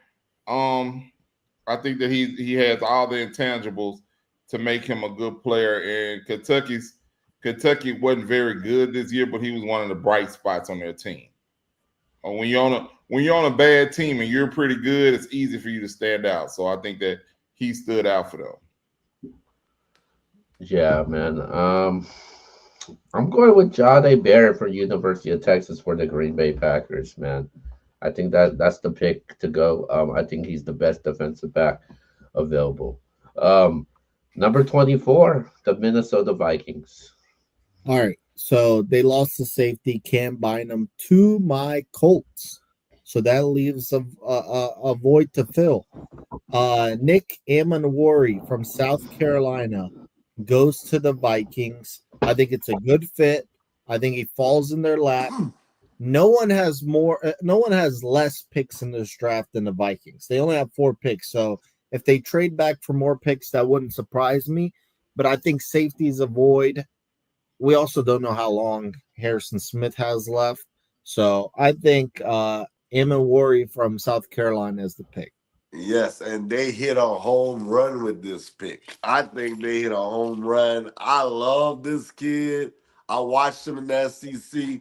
He jumps off the screen. He's a ball hawk. He's a playmaker, and I think the Vikings, man, they get one of the best players in this draft in my mind. Really? Absolutely. I think he's a big hitter. I don't think he's going to be one of the best players in this draft, though. But I do have. He reminds me a little bit of Derwin James. Now, will he end up Derwin James? I don't know. Yeah. Well, I mean, I do have Minnesota picking him right here. South Carolina, the junior. I think he's another one that could have stayed another year, but I think he didn't want to stay at South Carolina for another year. I'm not sure if that would have actually improved his draft stock. So gone come out. But I think he goes there and he's able to learn from Harrison Smith. So I mean, it should work out for him, man. One thing that I noticed about this draft so far that none of us have many offensive skill players going in this first round. It's not it's very heavy defensive line, defensive players. You don't have many offensive players that have gone in our first round mock. Yep. My number 24 pick is I'm going with Nick Eamon also. I think especially having somebody like Harrison Smith that he could learn from. Smith, who's been with the team for like over 10 plus seasons. I think it's a good position to fill in when Harrison leaves. And I think Vikings got their guy, man, at the number 24 pick. Let's go to number 25. We got the Houston Texans. All right. I think that the Houston Texans will go Ohio State. Familiar with C.J. Stroud. I could see Buka, believe it or not, because Tank Dell is probably going to be out next year. Stephon Diggs is not there anymore. So I could see Ibuka. If that's the call tomorrow, I won't be surprised. With that being said, with Laramie Tunsil gone, I think they're going to focus a little more on the offensive line. They go Donovan Jackson, Ohio State. Someone Stroud knows, he's familiar with, and I think that's the fit. All right, I'm with you as far as O-line. I got Josh Connerly Jr. I just think that they have to go offensive line. You got to keep Stroud upright. And you just got Christian Kirk. I mean, Christian Kirk can fill the void for right now. I'm not saying he's a stud, but you got Nico Collins. I think Christian Kirk's a good number 2. So, yeah, I think they're going to go offensive line. I got Josh Connerly Jr. from Oregon. I think that they try to protect CJ, man. I think they go Tyler Booker, offensive lineman from Alabama. That's who I got. I think they're gonna take, and they continue to try to build that offensive line up with their young quarterback. Let them all grow together. Number 25 pick. I definitely do got the Texans taking the offensive tackle. I would be surprised if they go to any other position besides that. But I'm going with Josh Simmons, man, from the University of Ohio State. I think one of the reasons why Simmons' stock has dropped because he's coming off surgery. But I do feel like he could possibly be one of the best offensive tackles in this draft class. I got him at Texans drafting Josh Simmons at number 25. Let's go to number 26, the Rams. So I'm hearing that the Rams are considering moving up for a tight end. Bless you. They might try to go up for Tyler Warren. They might try to go up for Colston. I'm going to be pissed if they hop my Colts because we need a tight end. So I hope the Rams do not get ahead of us. In the end, I don't think they do, and they stick to taking care of Stafford. Josh Connerly goes here from Oregon. I think safe offensive line pick. So I think the Rams go Connerly. Okay. This is where I think that, I just think about Sean McVay and the way he thinks. And I think he was at the combine and it was like, who's that kid from Kentucky? That kid right there at DB, that's the guy I want here. 4.2 speed, 6'1", looks like a quarter. And I think they go Maxwell Harrison from Kentucky with this pick. I just think he's gonna be a McVay guy. And I think that's the guy he's gonna go out and get. Um, man, I think the offensive linemen are flying off the board now. I They got are. I got Josh Simmons, Ohio State. I think they're gonna try to protect this old ass quarterback that they got, and and keep him upright as much as possible, because while he's upright, he's still one of the best quarterbacks in the league. So you got to try to keep protecting him. I think he stayed there another 2-3 years anyway, so got to do it. Okay. Um, Player I got for the number 26 pick. I'm gonna go with Donovan Jackson from Ohio State for the Rams. Yeah, Donovan Jackson from Ohio State. All right, let's go to the number 27 pick. We got the Baltimore Ravens. Malachi Starks. Oh yeah. This just fits like a Raven. I think he lands in their lap. You put him next to Kyle Hamilton, that could be scary. Um, I think it's a good pick, and it screams a Baltimore Raven. Like when I think of Starks and I've seen him play, I see a Raven. So I think that's the pick. Yeah, 1,000%. Everything box office just said when I saw Malachi Starks and they were like, he's not gonna go top 20 for the most part. Most people said he's not gonna go top 20. I'm like, oh, the Ravens gonna get him. If he drops to the Ravens, for sure he's going to Baltimore. So yeah, I got Malachi Starks. And this is another great pick for the Baltimore Ravens. They keep adding pieces every year. Every year, man. I think we're like I said. I don't know if I'm sharing my screen. If so, y'all tell me so I can take it down. But I got Malachi Starks too, man. He's a Ravens player, bro. He's a Ravens player, and I think he fits right in. They every year, like you said, they just keep building, man. They keep building. I think maybe they had 1 year where their defense wasn't so hot, and I ended up picking them on fantasy. But but ever since then, I mean, outside of that 1 year, they've been solid. And they constantly pick defensive players and the right defensive players to make sure that they keep that Ravens defensive tradition going. So yeah, man, Malachi Starks right there for the Ravens. Yeah, they always draft well. Yeah, man. 27. I'm going with Malachi Starks also. This was one of the easy ones to me. Like, if pretty much guaranteed that I could see the Ravens drafting this guy. Number 28, the Detroit Lions. Ooh. All right, the Detroit Lions to me are either going offensive line or defensive line. I don't. They don't have a lot of needs at skill positions and stuff like that. I think that they're just going to continue beefing up front. Tyler Booker from Alabama. Yeah, I love that pick, and I actually wanted to go that way, but I'm gonna go with James Pierce Jr. I just think with Hutchinson coming back from the injury, I think they're gonna go with the guy that just is super explosive off the edge, and try to pair him with Hutchinson. So I'm gonna go James Pierce Jr. from Tennessee. I think they had a quarterback, so they got to protect him.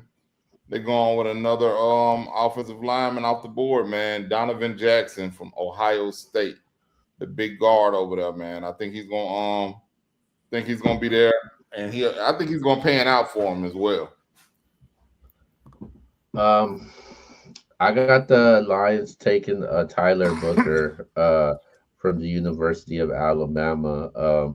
I think this is a position replacement that the Lions are doing because they lost one of their tackles. So I think this is a easy fit for them. So I got Booker going to the Lions at 28. Let's go to number 29, the Washington Redskins. Oh, I mean Commanders. Let's go. um, Look, I'm not as high on this guy as y'all are, and y'all had him already selected. I think Shamar Stewart goes here.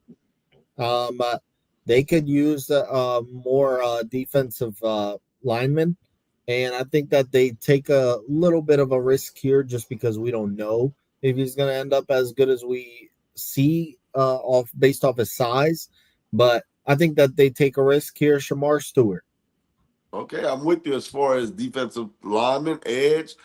I think it's a little bit of a reach. I think this guy's more of a second round pick, but I'm hearing a lot about this guy going late first round. I'm going Boston College Donovan Ezeruku. I just think that's where they'll go with this pick.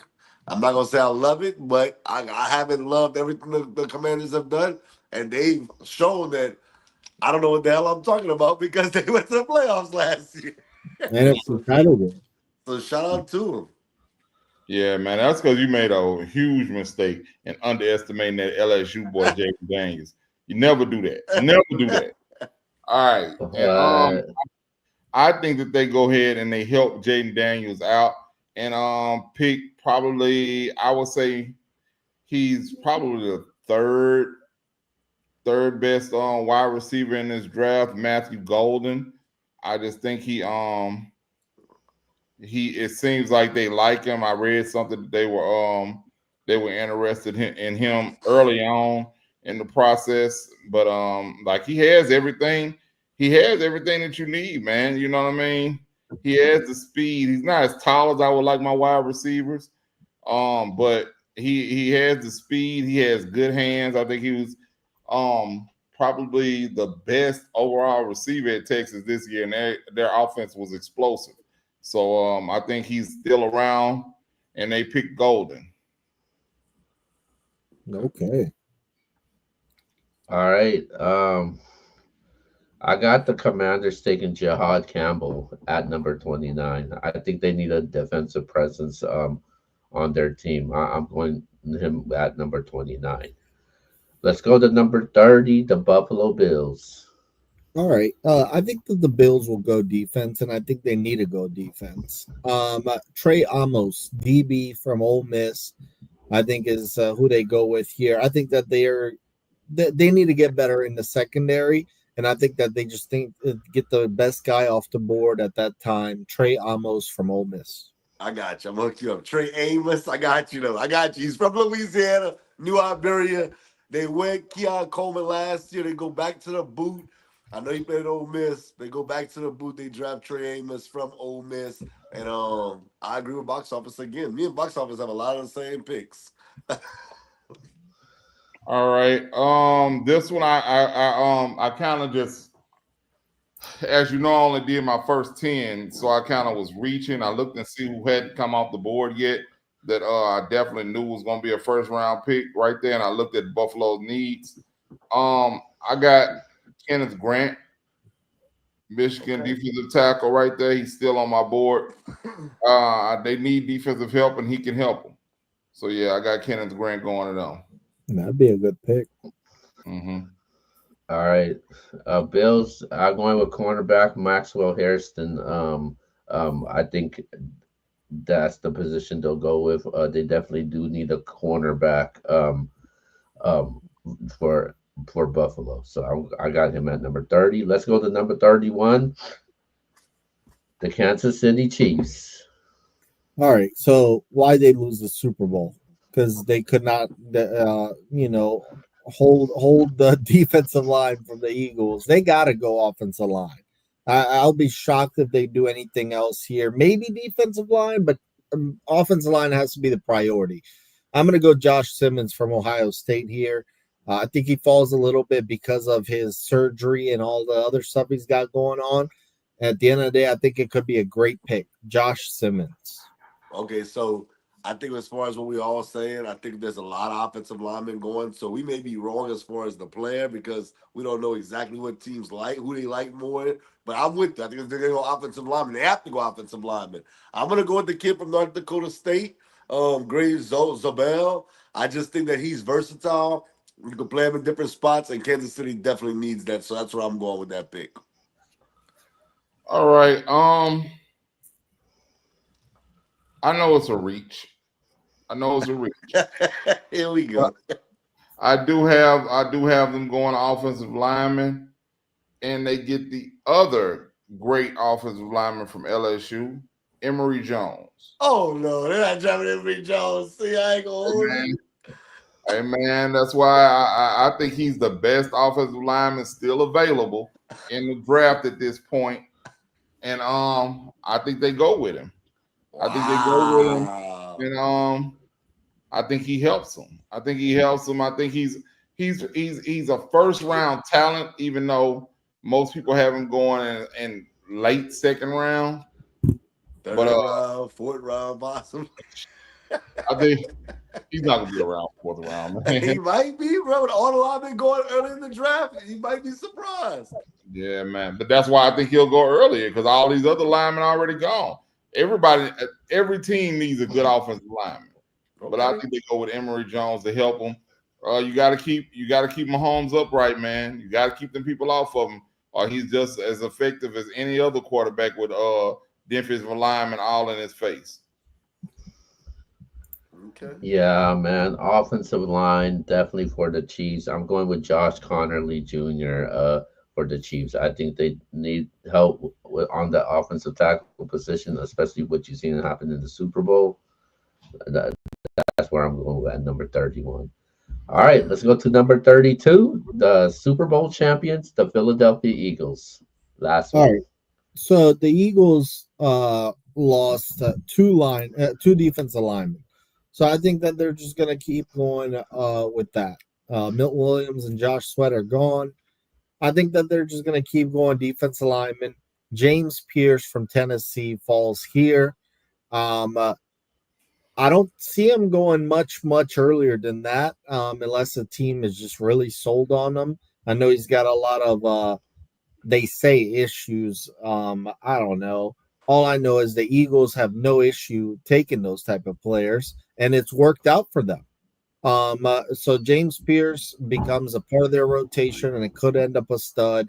I think that's who they roll with. You know what I got? I went defensive line, but I went D tackle. And I know they got some studs, but I just said to myself, this guy dropped this far, and I'm with you. I think he can play in the NFL for a long time. I got Michigan's Kenneth Grant. The rich get richer, and, and the Eagles get Kenneth Grant with the last pick in the first round. And I will say Walter Nolan is still Right. available on my On, board. on yours, yeah. Not on Yeah, but mine, but I just think for whatever reason he slides to the second round. Um. All right. So the Eagles, I actually, I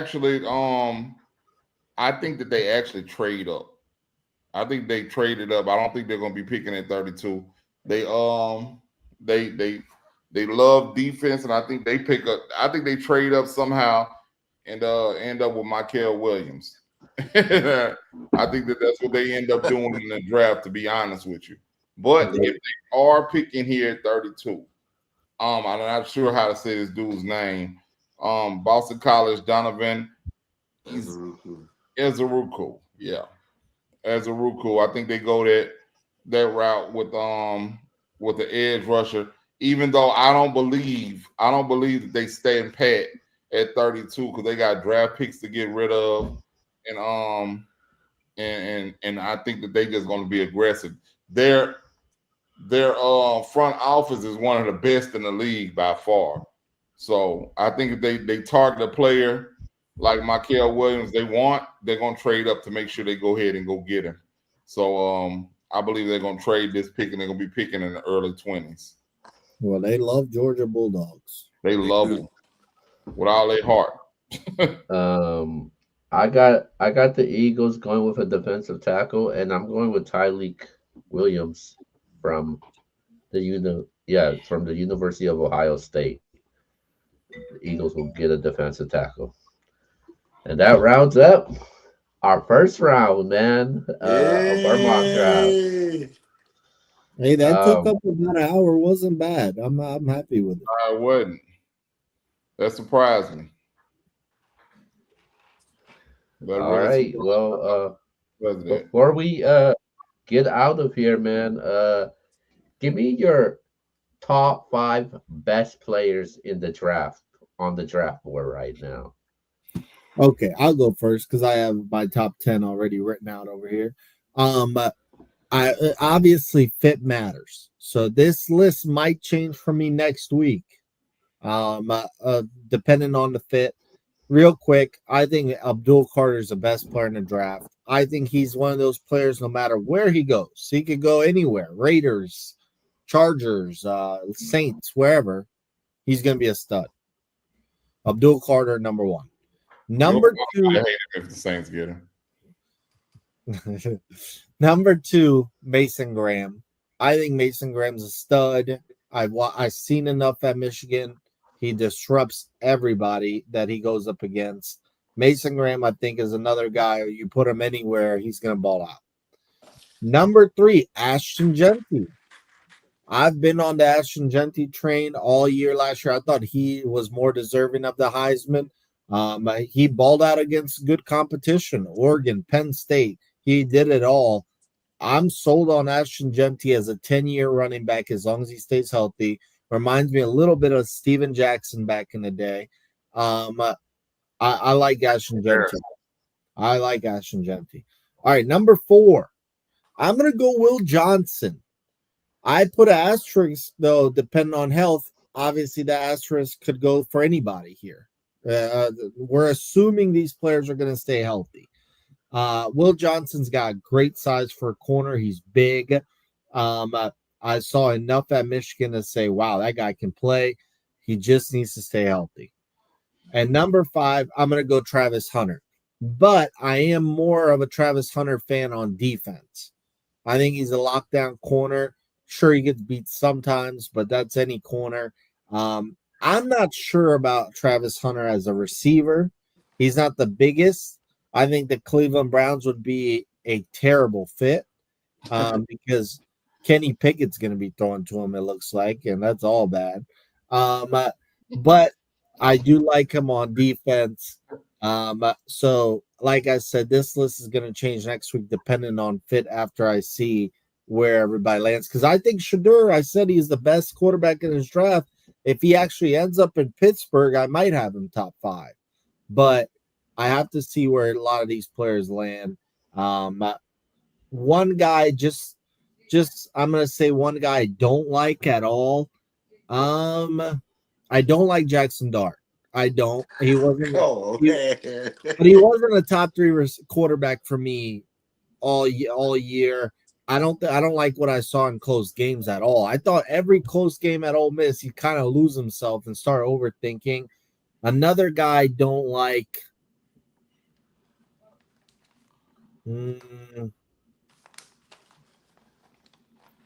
I don't like Ted McMillan. Okay. I think he's got great size, and I saw flashes, but I think he's a number two in the NFL. I think for what you're wanting to draft him, you want him basically to be Mike Evans, and I don't think he's Mike Evans. He didn't dominate. He did well, but he didn't dominate. So I'm not the biggest Ted McMillan guy. Okay, so I want to do something a little different because I agree with you on some things.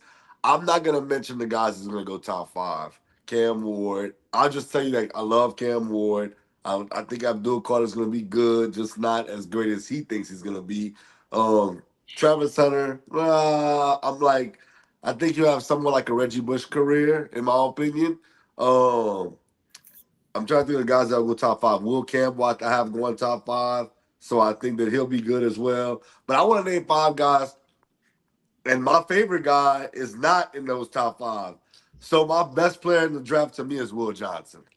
I am concerned about the injuries, but I think Will Johnson's the best player in the draft. If it wasn't for the injuries, no, I'd be like Saints, man. What are we? Hey, I wouldn't even be mad if they take him right now at 9. Like, take him. I've He's seen my that good. drafts. I've seen my graph, so we took him. I wouldn't be mad.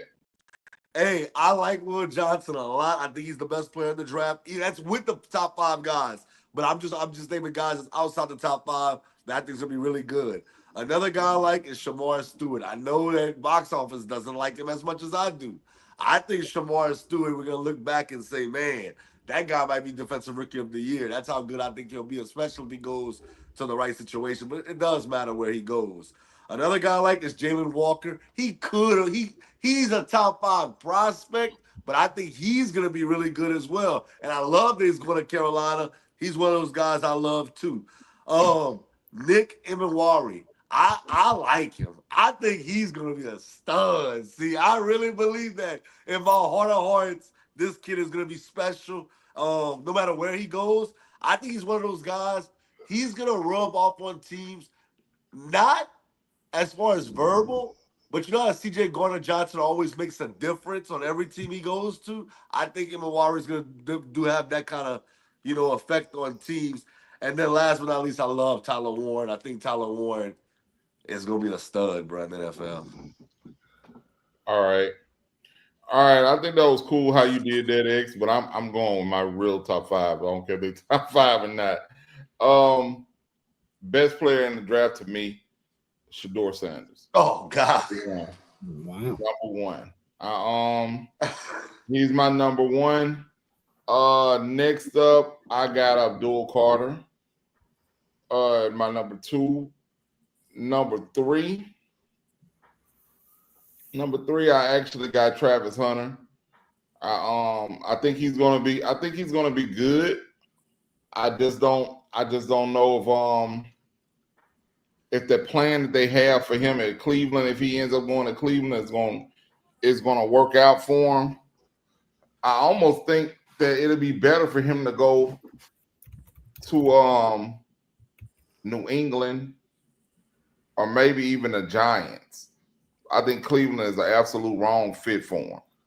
From the plan that they're putting in progress right now. All right, and number 4, I got Ashton Genty. He's one of these aren't really in order, but number 4, he's a player I'm excited to see. I like that Steven Jackson comparison. I think that he'll be a Steven Jackson kind of back, like when he was with the Rams, not with the Falcons. But yeah, I could see that. And number 5, and I'm putting him here with a caveat because I think that he's good. I think he's top 5 talent, but the team that he's gonna go to, I think that's gonna stifle his career, and that's Cam Ward.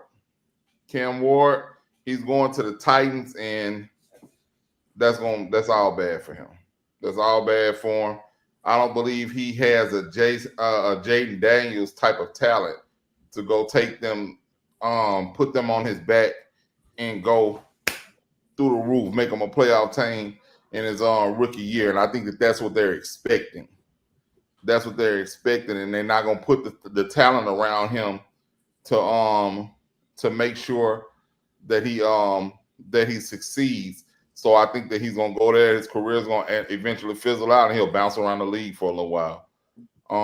Unfortunately, that's one of the bad things about being drafted number 1. You go to a team that didn't know how to support your talent. Oh my God! Stop, bro. Hey man, hey Cam Ward is that. I like Cam Ward a lot. I was gonna ask how before Keel goes.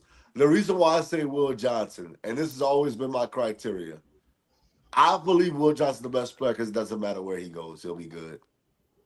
Well, There's that's certain why I guys, put Abdul Carter. yeah. So like, there's certain guys that have to go to the right situation. I don't think Will Johnson has to go to a specific situation. He'll be good no matter where he goes, in my opinion. His injuries is the one concern. Yeah, that's how I feel about Abdul Carter. Doesn't matter where he goes. I think he's a stud. I think Will Johnson. I like I said, I've seen mock drafts where he goes to the Saints. Unfortunately, I just know what our look. If he comes to the Saints, he's going to get hurt, and we're gonna be stuck with a great player that can't stay healthy. That's what happens here in New Orleans. A sleeper. Are we gonna do that later, or do I need to go ahead and say it? Wait. Let Keo go. I want to hear Keo's top five. My top five is I got Cam Ward, that's number one. Right, man. Travis Hunter at number two. Oh, Will Johnson at number three. Um, Abdul Carter at number four. And Tatario McMillan at number five. I think those are the top five best players on the draft board, in my opinion. wow. Okay. Man. Hunter would make my top five for sure. If I said just All five right, players. man. Mm-mm. Who's a bust in this draft, man? Jackson Based Dart. on where you go. That boy hate Jackson Dart, man. Jackson Dart's not going first round unless it's late first round. I don't care if he's in New Orleans, Pittsburgh, New York. I just did not see it at Ole Miss. I saw nothing special at quarterback there. I felt like if you put Cam Ward or Shadur Sanders at Ole Miss, they would have done more. I just didn't see it. I didn't see anything special. I really didn't. Um, and now I think it's ridiculous if he goes first round, and I think he will go first round. And if you go with the quarterback in the first round, he will be a bust if he does not work out. It's just that simple. Now, if he goes second round, a little less pressure on him. But first round with quarterbacks, you're either a stud or a bust. It's just that. It's just that simple. I hate Jackson Dart going in the first round, so that's my bust. I think Travis Hunter is a potential bust if they don't help him out in Cleveland. Okay. That's a Now good that could be ugly because Cleveland's known as a franchise to ruin your dreams. And another bust potentially. I won't say another huge bust that sticks out more than those two to me. Will Johnson, like I said, injuries could derail his career. Okay, well, my bust, and I said this before the free fall happened. When we was arguing about who's the best quarterback in this draft, I thought it was Cam Ward, and it wasn't even close for me. Um, I think if Shador Sanders goes to anybody but he's not going to the Chiefs. So let's put that out there. He's not going to those type of teams. If he don't go to the Pittsburgh Steelers, I think Shador Sanders will end up being the bust of the draft. I think if a team like the Browns would pull the trigger and he'll go to Cleveland, oh God. Oh God.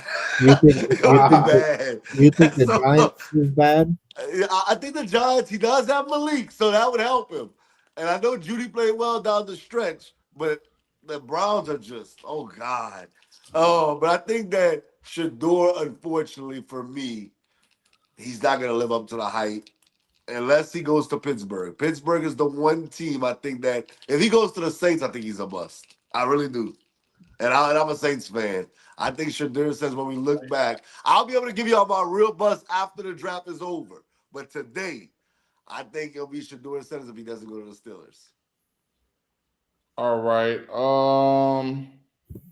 My bust. Damn, I hate doing this to these kids, bro. Hey, me too. I hope I'm wrong.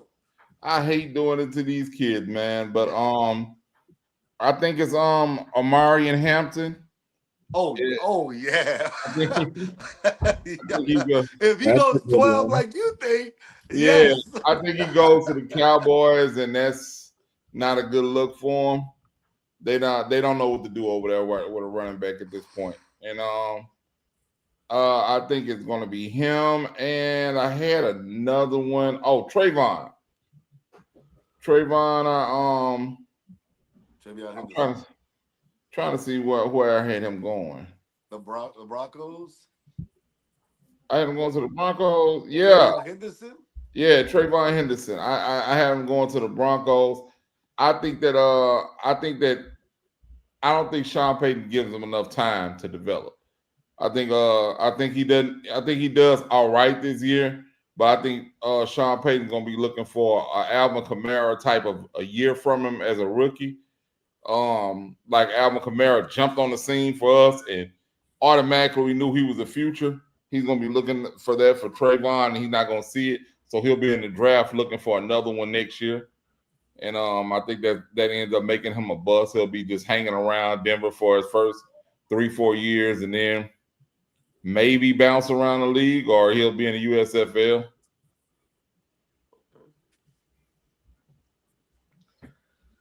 Okay. My bust is Tyler Warren. Wow. Obviously, he had that dork Drew Aller throwing to him this past season at Penn State. So, there's Personal nothing really, shots. nothing really impressive about that. But um, I, tight ends, man. I'm not sold on tight ends in the first round, and I know we said that. Look what how Brock Bowers have done. It's actually only one season. I mean, sometimes rookies have their sophomore slumps. I'm just not sold on those the Titans drafted in the first round. Wow, And different. um we seen what's the Titan that the Falcons drafted. He Oh, was Pitts. drafted in the first round. Kyle Pitts. People thought he was gonna pan out. I try to draft that guy every year in fantasy and think he's gonna turn it around, but he never turns it around, man. He's still the same exact guy to me. Um, and there's not many tight ends in the first round that you would say that yeah, this guy was legit. He was really legit in as a first round pick as a tight end, and I'm just not sold on it for a tight end, man. Like I think he's like a Eric Ebron, if you ask me. Um, uh, I'm not sold on it, man. Some obscure names, bro. I think I smell bust potential all over the place with Tyler Warren, man. I think he's going to be a top pick, but I'm not sold on for me right now. Another guy I'll say real quick before if Luther Burton goes first round, I think that he'll be a bust too. Yeah, he is a I don't bust. love Luther Burton either. All I think right, it depends on quarterback. all I right. kind of Sleeper? You'll agree give a with Kilo. sleeper? Yeah, a sleeper that Not could first round, surprise. y'all. You can't go first round. No, no, it don't have to be first round. I'll Someone start else. it off because I've been wanting to say this. Mason Taylor. Somebody is going to get a Hey, gem in the hey. second round. Mason Taylor is going to be a great Talk NFL. about it. So I really think whoever gets him, and he's not dropping out of the second round. He's going to get picked in the second round. Whoever picks him in the second round, they're going to get a steal. First round talent in the second round. So you're gonna have him on a nice rookie contract. Well, he'll be putting up numbers immediately. And unfortunately, I see somebody like Tampa Bay taking him, and he's gonna be a thorn in our side. He has all the size. He has great hands. He's fast. His route running is good. I think his game just translates great to the NFL. And if you pair him with a good OC and a good quarterback, oh my God, he's going to be unbelievable. So I think he'll have not a Brock Bowers type of rookie year, but he'll have a damn good one. He'll have a damn good one. Okay. Okay. I got two. Oh, go ahead, box office.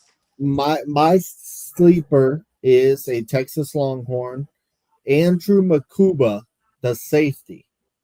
So 4 interceptions last year, first year in the scheme. He was at Clemson before that. Was a good player at Clemson, then took his game to another level at Texas.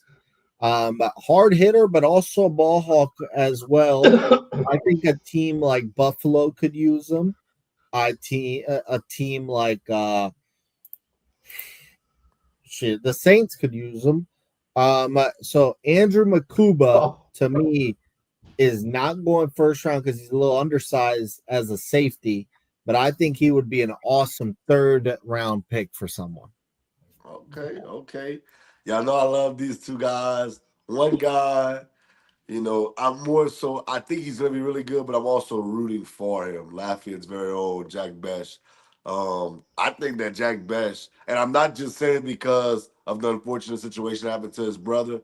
Jack Besh was really good in high school. His freshman year, he had better numbers than Malik Neighbors and Brian Thomas Jr. Then transferred to TCU. I just think Jack Besh could turn into the Lad Makaki or the Puka Nakua or something Yeah. of that nature. Like you're not really talking a lot about him, but them boys can go. And then another guy, I've been that guy when we're talking about running backs, DJ Gittens from Kansas State. I'm telling y'all, the boy is gonna be nasty in the league. Remember I said it, DJ Gittens from Kansas State. Third down back, bro. Boy, you a hater, see.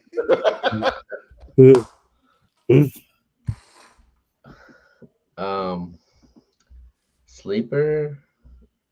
I think a quarterback. People may potentially be sleeping on is Kyle McCord. I like Kyle McCord. Had a good year, a really good year in Syracuse. I like the game tape. That he's had in 2024. I think he could definitely help out the team, and I think he could be would be surprised by by if he gets drafted higher than that. And then yeah. So that's my sleeper. I'll tell y'all a Texas Longhorn not to take. Um, Look, if you checked the mock draft 6 months ago, you would have noticed our right tackle Cam Williams would have been a first round projection. Bro, he got destroyed this year. Like when teams could not get through Banks, they just shifted to the right side and ran everybody on that side. And Quinn Ewers never had time on that side. Look, I wish Cam Williams the best. He's a Texas Longhorn, but I don't think he's a starter in the NFL. All right. Somebody is we're talking about a quarterback that's a sleeper, and I y'all know I'm really big on this guy, Dylan Gabriel. I think he's going to be a sleeper in the NFL. Somebody pick him. He won't be a start. He's not a day one starter, no, but he's played a lot of college football, bro. And I saw something they said that this is what made me pay attention to that. They were doing. I forgot who they were interviewing. Um, they were talking, but they talk about how Bill Parcells like to draft people who played a lot of college football. And I was like, yeah, that makes sense. They have a lot of football under their belt, so they can transition a little easier to the NFL. I think he starts off with somebody's backup. If you need a backup on your team, or you have a starter that's coming toward the end of his years, you let Dylan Gabriel come in there, learn a couple of years under him, and then throw him in there, man. He'll be ready by the end. But I think he's gonna be somebody's gonna get a nice pickup. Like I said, if the Saints go best player available first couple of rounds and he's around in the third round, I'd draft him. Let him battle it out with Rattler. Let's see who wins. Yeah, man. Um, but my last sleeper, I'm I'm going with Jack Besh from TCU, man. Joined the he was in the wide receiver room at his time with LSU with Keishawn Butte, Malik Neighbors, Brian Thomas, guys like that. He transferred to TCU. I think the first year he missed time with injuries. Then the following year, final season, he earned Big 12 honors, won the Senior Bowl MVP, over 1,000 yards receiving. I think a very underrated year, and I think he could be help out, especially like in a slot position type of wide receiver. So yeah, there you go, man. Hey, I want to add some real quick because I'm reading some breaking news. So if you would have asked me who's a player in the NFL already that I could see possibly getting traded during the draft, Me and Keo talked about this last week. I actually said George Pickens. I just happened to be on Bleacher Report, and it says the Packers are in serious pursuit of Pickens. So, if true, that's very interesting. Personally, I'd stay away from Pickens completely because my thing is he's got a lot of talent, but if you can't get along with Mike Tomlin, you probably can't get along with anybody as your coach. And I think that's a disaster waiting to happen. So just keep an eye out for Pickens and maybe the Packers. I don't see why they would do that. I don't think he's any better than the guys they got over there. I think he's just another guy that, because one thing with the Packers, you never know who's going to be the leading receiver week to week. Right. I think he just falls right in their rotation. You never know who's going to be the number one receiver week to week. They still don't have a number one receiver with him over there. Agree. All right, guys. So so shout out to everybody that been tuned in. We still live right now on YouTube and Twitter. We got 83 people tuned in right now. Wow. NFL draft will be here tomorrow live, man, to cover it. So make sure you pull up. But besides that, we're gonna switch over to our next topic. Shannon Sharp, man. What's up? What's up with Shannon Sharp, guys? Let's go, man. Let's take the gloves off, baby. Woo. I'll go first.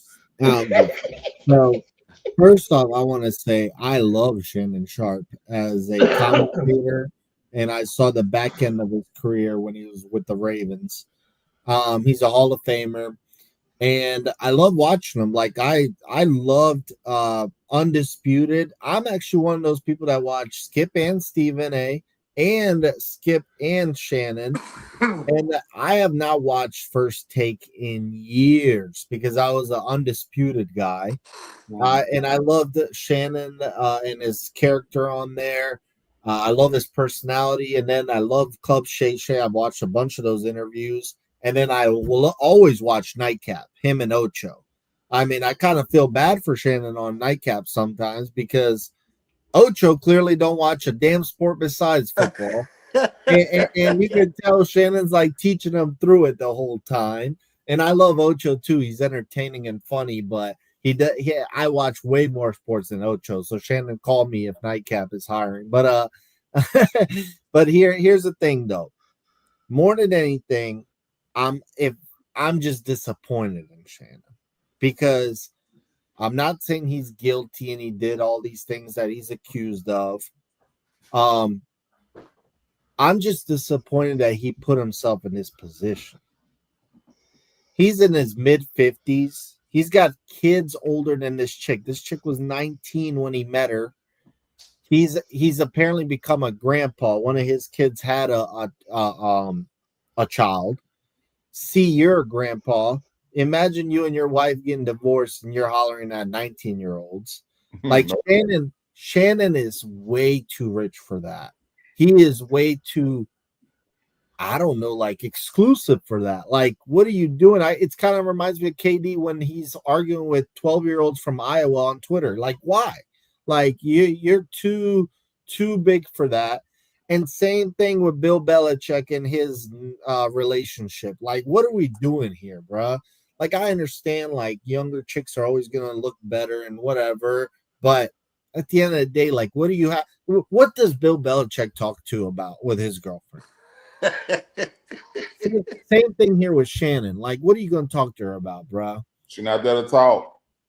Like, she's not. No, I get what he's doing, but you also got to realize you're too rich, and this can go sideways real quick. So the issue with all these chicks, and you see it in the NBA all the time, these chicks are either trying to get pregnant with you because they know they can do child support forever, or if they don't get pregnant, they're gonna leave you and accuse you of all this crap. Mm-hmm. That's why I'm a little disappointed in Tyreek Hill and Anthony Edwards. They got baby mamas left and right. I'm sitting there like, what are you doing, man? You can't be doing this. You're setting up yourself in a hole. I get it, Shannon. Like it looks fun and everything, but you're way too old for that.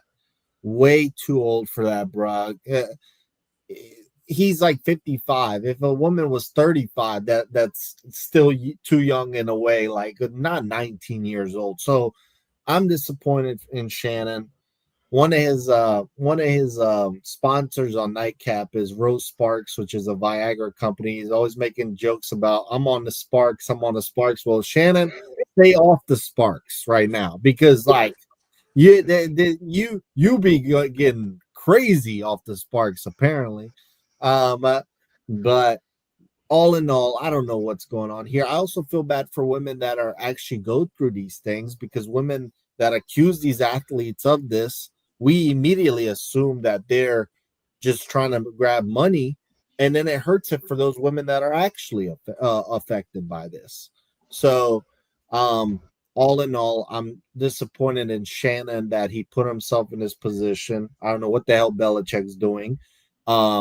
So I hope he ends up completely innocent, but he also offered her 10 billion already and she said no. Damn. Um I don't know. I hope he's innocent, but also if he isn't innocent, I hope the woman gets, her fair share of justice, but just disappointed in Shannon for putting himself in this position. All right, let me go, man. Freaky Shay Shay. Freaky Shay Shay. That's your new name, man. You gotta chill on. You gotta chill, bro. You are wilding out. I agree with box office, bro. Can't put yourself in that position. I remember being a senior in high school and a freshman looked very good. She was a beautiful little girl, and she wanted to talk to me. She had passed the word that she wanted to talk to me. She was completely off limits to me because she was a freshman and I was a senior. 3-year age difference. This man gone. He's 55. She's 19. Yuck, bro. that's for real. Like I really look at it. I look at it like that, like yuck. I'm not even 55. I'm 46. I have a daughter that's 19. And to me, that's almost like my daughter bringing her friends over here. And I'm like, damn, she bad right there. No, that's craziness. You know what I'm saying? It's just like, I know I don't run in the circles that Shannon Sharp runs in. But, bro, they're women. They don't have to be. I'm sure you probably didn't want a 55-year-old woman. 35 box office, you tripping. He can do that. He can do that. He can go for 35. But 19, bruh, she just graduated. She literally just got out of high school, bruh. So to me, and I know you have children that are young. He has children older than her. Yeah. And that right there should key in your head. It automatically makes me think, okay, well, I got I got a child older than her. Girl, get out of my face. You know what I mean? That's how you attack that. Because young women they hit on older guys, especially older guys with status and money. So we don't know. She might have went after him, but you have to know how to say no. Like Cat Williams said, you got to tell them no. You know what I'm saying? So you don't get yourself in these positions. And I'm not saying like she's accusing him of rape. That's a hard word, and that's a hard charge to put on somebody. And once you're accused of these type of things, you're already convicted in the court of public opinion.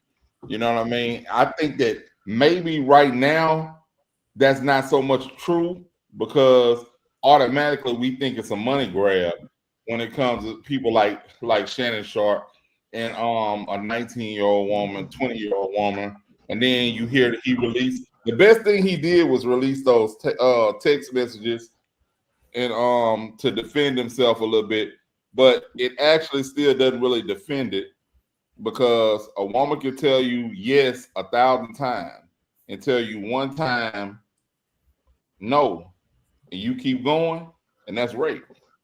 So It really, to me, it doesn't matter all those text messages she sent him and all that other stuff. If she told you no that time and you continue, that is rape.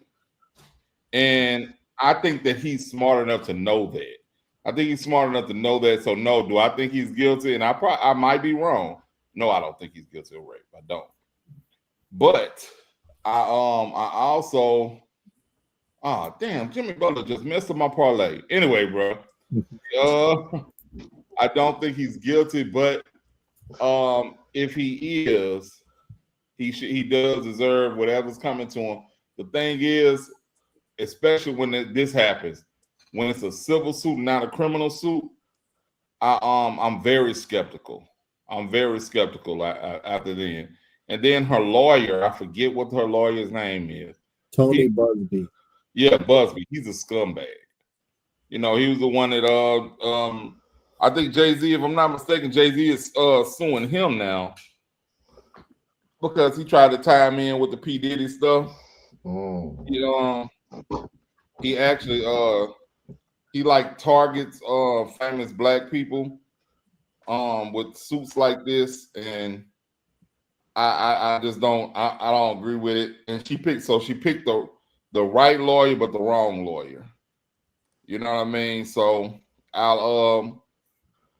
I think everything leads toward everything in my eyes, in my opinion. My wife said I'm kind of biased because she said, if I didn't know you better, I would think that I would think that you that something was wrong with you, because I'm always leaning more toward, okay, you have to, they're innocent until proven guilty, and that's with everybody. And I make sure everybody says allegedly when they go on the air on my station, and you know, we don't convict them before they're convicted. But the everything that's around her side of it seems pretty fishy to me, and I just don't trust it. My judgment just off what I've seen so far is she's lying. It's a money grab. She should have just took the 10 million and been quiet. And now she's gonna end up with nothing, in my opinion. I got a question for you. Do you from what I've seen from social media and people from my battle rap friends out there, they feel like a white woman attacking another successful black man. Do you think that is the thing also that's being used right now that you agree with? I think there is I guess a storyline there, but I think it's more of just a young woman attacking another successful athlete slash entertainer, because that's it happens too often with black women doing the same thing. So I don't think it's just because she's white and she's targeting a black man. I think that's just a money grab right now for all of these. I don't know. Did he say he found on OnlyFans or something? Yeah, Yeah, exactly. He did. No, he actually apparently met her at the gym when she was 19. They exchanged numbers, and that's how it started. Eventually, she told him she was on OnlyFans. So, Keo, I'm gonna answer your question. Like, I don't think it's a white girl trying to get after a black guy. She's on OnlyFans, bro. She would have screwed over any dude. It Whoever doesn't bit. matter what. Whoever bit. Whoever bit. Leonardo DiCaprio could have jumped in the DMs and she hit his ass up too. Right. I do. I that's all I was gonna say. Like, she's the OnlyFans girl, bro. Come on, we gotta keep it real. Oh. You gotta watch yourself with those. Yeah. Max, what do you think about this? I think there's a lot that go. Okay, so first I want to give Box Office a shout out because I do like what he wasn't biased towards Shannon Sharp, and he spoke about Bill Belichick, because there's a lot of people that's going hard on Shannon Sharp but not speaking out on Bill Belichick dating a way younger girl, like 40 some years. So I respect that. So his stance is the same across the board. Now, here's a little pushback because I do agree with y'all as far as I have daughters. My daughter just is about to graduate soon. She's about to turn 19 this year. So of course I don't want her dating no 55, 55-year-old dude. If she want a 55-year-old dude, like bro, you older than me. What are we talking about here? Mhm. But you But know, then Shannon imagine she Sharp. brings 73-year-old Belichick. Right. But I think C and I, maybe you guys can as well. But I'm looking at it from when Shannon Sharp, what era Shannon Sharp grew up in, and I'm gonna take it like this: Hugh Hefner made it cool to date young girls, Mhm. and Yeah. nobody ever said, "Oh, Hugh Hefner, you're dating Kendra, and Kendra's only 19 years old," or Holly's 21 and you're like 70 years old dating these young women. It was almost like glorified that he got these young women. He had 3 girlfriends at one time. They had a whole show about him dating 3 young ladies that was like under 24 years old. And Shannon Sharp, and I just said I don't necessarily agree with that because I wouldn't want my daughters dating. But I think that he grew up in that era. He was a grown man when it was going down. But Hugh Hefner's been around for a long time. He's always dated young girls in a sense. And I think, like C said, it's not so much a girlfriend like Bill Belichick. It was more about just a good time. A good time. And I hope and pray on both parties. If Shannon is wrong, like C said, I hope that, he has to face whatever he did. And Take if your the lead. young lady is wrong and she knows that she's doing what she's doing is wrong, I hope that she has to face whatever she faces. Unfortunate situation, but I also add this point: Drea Michelle, 39. Jalen Green's what, like 22? She's having a baby by Jalen Green. Beyonce and Jay-Z started dating when Beyonce was 19 years old. Now just think about it. Jay-Z was 31. See, you'd be okay if Morgan butt on a 31-year-old dude? Come on, man. No, bro. What I think about that is I think that people don't keep the same energy when a female is dating a younger man compared to a younger female dating an older man. I honestly feel like they don't keep the same energy. And when it says 19, that it don't sound right. It don't sound right. And the people that they were dating at the time, you know, you may look at her as a kid because you guys have kids, but technically she's still an She's adult grown. at the end of the day. Yeah, she's still an What? adult at the end of the day.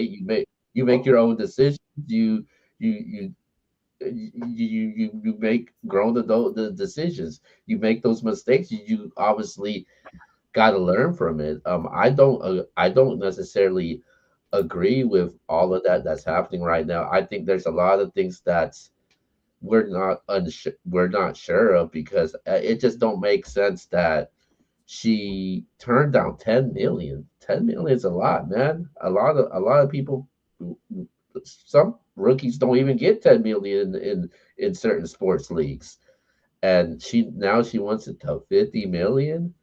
I think there's more to it than what is said, and I think there's more to this than from what we know right now. I mean, so does some of the stories just don't add up?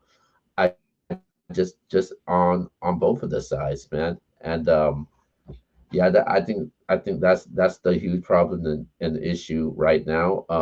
I do feel like people didn't keep the same energy when Skip Bayless was accused of certain things like that because they were ridiculing Skip Bayless. I barely seen people defend Skip. I see a good amount of people defending Shannon Sharp in this situation right now. So I just don't feel like people don't keep the same energy when it came to that. Also, I, I But don't I don't I don't think it's a girlfriend type thing. I think we have to stop saying that because it's not a girlfriend type thing. I think it's just a jump off, man. That's all it is. Like we don't date, we don't go places together. We smash and that's it. And we go our separate ways.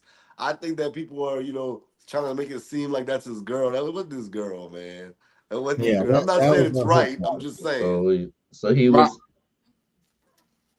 So he Go was ahead. he was her sugar daddy. That's what it was. No, he was just a hookup. Yeah, like that, it's just somebody, I hate to say it, but that's how it sounds. Like, I know I can smash, so I just call you after late nights, and that's all it is. It's I, nothing more, nothing less. let me tell you where I had a problem with. I Keo said something. I guess I got what he's saying. They said people don't keep the same energy for if it was a man and a woman. And you brought up Jalen Green, right? I think the problem is nobody likes to see anybody being taken advantage of, and at Right. in this position, it looks as if she's trying to take advantage of Shannon.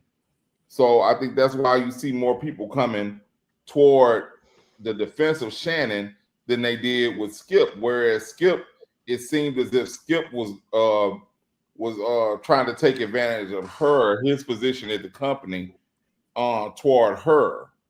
And this time it seems like the young lady is. I looked at it. I, I looked at it different though because a lot of people hated Skip, and Shannon Sharp is loved by millions of people out there. Like I think it's more the hate love situation of how people feel between those two. I still, like I said, I think it's about taken advantage of. I think that in this position, it seems as if he's being taken advantage of because of his money and status. I think everybody kind of sees it as it was just a sexual relationship, and probably Unc probably was paying her. He probably was being a sugar daddy to her. But when mad they come, like they say down here, you know what I'm saying? You see what happens, and this is almost like extortion to me. You know what I mean? Um, Oh. so I look at it like this, and then there are different standards. Like he just brought up the Drea Michelle thing. It's kind of like you people make jokes. I've seen comedians making jokes about this. About if I told you like they have these female teachers that are sleeping with the students. Right. Those are handled totally different in the public eye than with a male teacher sleeping with a female student. Absolutely. Those are looked at totally different. Like I've heard comedians say, "Man, where were these teachers at when I was in high school that was sleeping with the students or whatever?" Because these teachers bad and all that. You'll see them, you be like, "Dang, they all kind of bad," and you kind of look at it like that. Like, I don't give a damn what the man look like and what the little girl look like. If you have a male teacher sleeping with a female student, he's a pervert, and they need to throw his ass under the jail and all of that. But they don't keep the same energy for the female teacher as they do for the male teacher. And that's because the power dynamic, it seems as if, okay, the male teacher was taking advantage of her, and with the female teacher and the male student, it looks as if, oh man, he won. You know what I'm saying? He got to hit the teacher. That's how people look at it. And then I think that, like I said, I think it's the power dynamic and who's getting taken advantage of here. Did y'all ever look at Hugh Hefner and say to yourself he's wrong for what he's doing? And truthfully, don't like be truthful with yourself. I never felt that way though that he was wrong. Hugh Hefner, I I laughed at Hugh Hefner. I said, ain't no way he doing nothing with them little girls, bro. That's how I looked at it. I looked at it because Hugh Hefner died like a few years ago, but he had, like you said, 3 girlfriends all the way up until he died, and he had the Playboy Mansion and all kinds of young girls around there forever.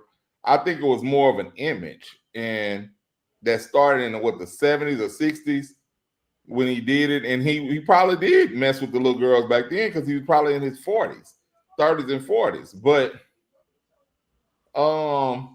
he I think that really I think that was more of an image and the thing that he portrayed. He was Hugh Hefner from the Playboy Mansion. I think a better example of it would have been Flavor Flav. Okay. Did you have a problem? So did anybody have a problem when he was dating Hoops? No, I never looked at it like that. I think you're right though. It's like the era that you grew up in. Like I think back then, like I think people would get away with it and we would get a pass for it. But I think right now, the way it is right now, especially with these allegations and rape and all that, I think nobody would get a pass. You would get judged differently. I think back then you would actually get a pass. I don't know, maybe because I was younger and I didn't really think like that, but I Yeah, because I I'm like you. I never looked at Flavor Flav and said to myself, "Oh man, you too old for Delicious, or you too old for Hoops." I never But that's thought what I'm that. saying. It goes again to, like I said, the power dynamic. Everybody felt mm, like those women were taking advantage of him being Flavor Flav. They getting popular, being on TV. Nobody looked at it as in they were in a real relationship. And this is going for one, Flavor Flav ugly as hell. So nobody was like it's like you already knew they not with him because they like him. They with him because he Flavor Flav and they getting money for this. So I think that when people look at it as a dynamic of a young woman getting money from an older man, they don't have a problem with it. And the problem with it comes now that she's saying that he raped her. Right. That's the only problem. That's the only problem. I mean, then like Keo said, that's she's old enough to make her own that, decisions. I mean, I don't. You don't have to agree with it, but yeah. she is old enough. Well, guys, let's move on over to our last topic for tonight, man, before we get out of here. And it is the NBA playoffs. I know it's in progress right now. Rockets are up 14 against the Warriors. We're about to approach halftime right now. Really quick, though, give me your winners and losers so far in the first round of the playoffs. Whew. Winners, OKC Thunder. Oh my Mm. God. They're my winners by far. Um, they look like they're gonna run through these playoffs, bro. I don't see anybody being able to stop them. They look so much better than the Grizzlies right now. It's a shame. And the Grizzlies, um, they're not a bad team. They're not a bad team. They're not a 50-point bad team. Um, but that's what they looking like. So I'm saying they beat the Grizzlies by 50. I think they can beat everybody else by at least 10. So I'm definitely looking at the OKC Thunder as my biggest winners. Biggest losers are those very same Grizzlies. Um, what the hell are y'all here for, bro? Why are y'all in the playoffs? I understand y'all lost your coach right next to the playoffs. But this looked like y'all didn't have no business in the playoffs. Who missed the playoffs? Who just missed the playoffs in the West? The The Mavs. Mavericks. I think the Mavs would have been better. I actually do think the Mavs would have been better with a healthy Anthony Davis. I think they give OKC a better game than Memphis been giving them. And it looks like I ended up being right about Zach Edey.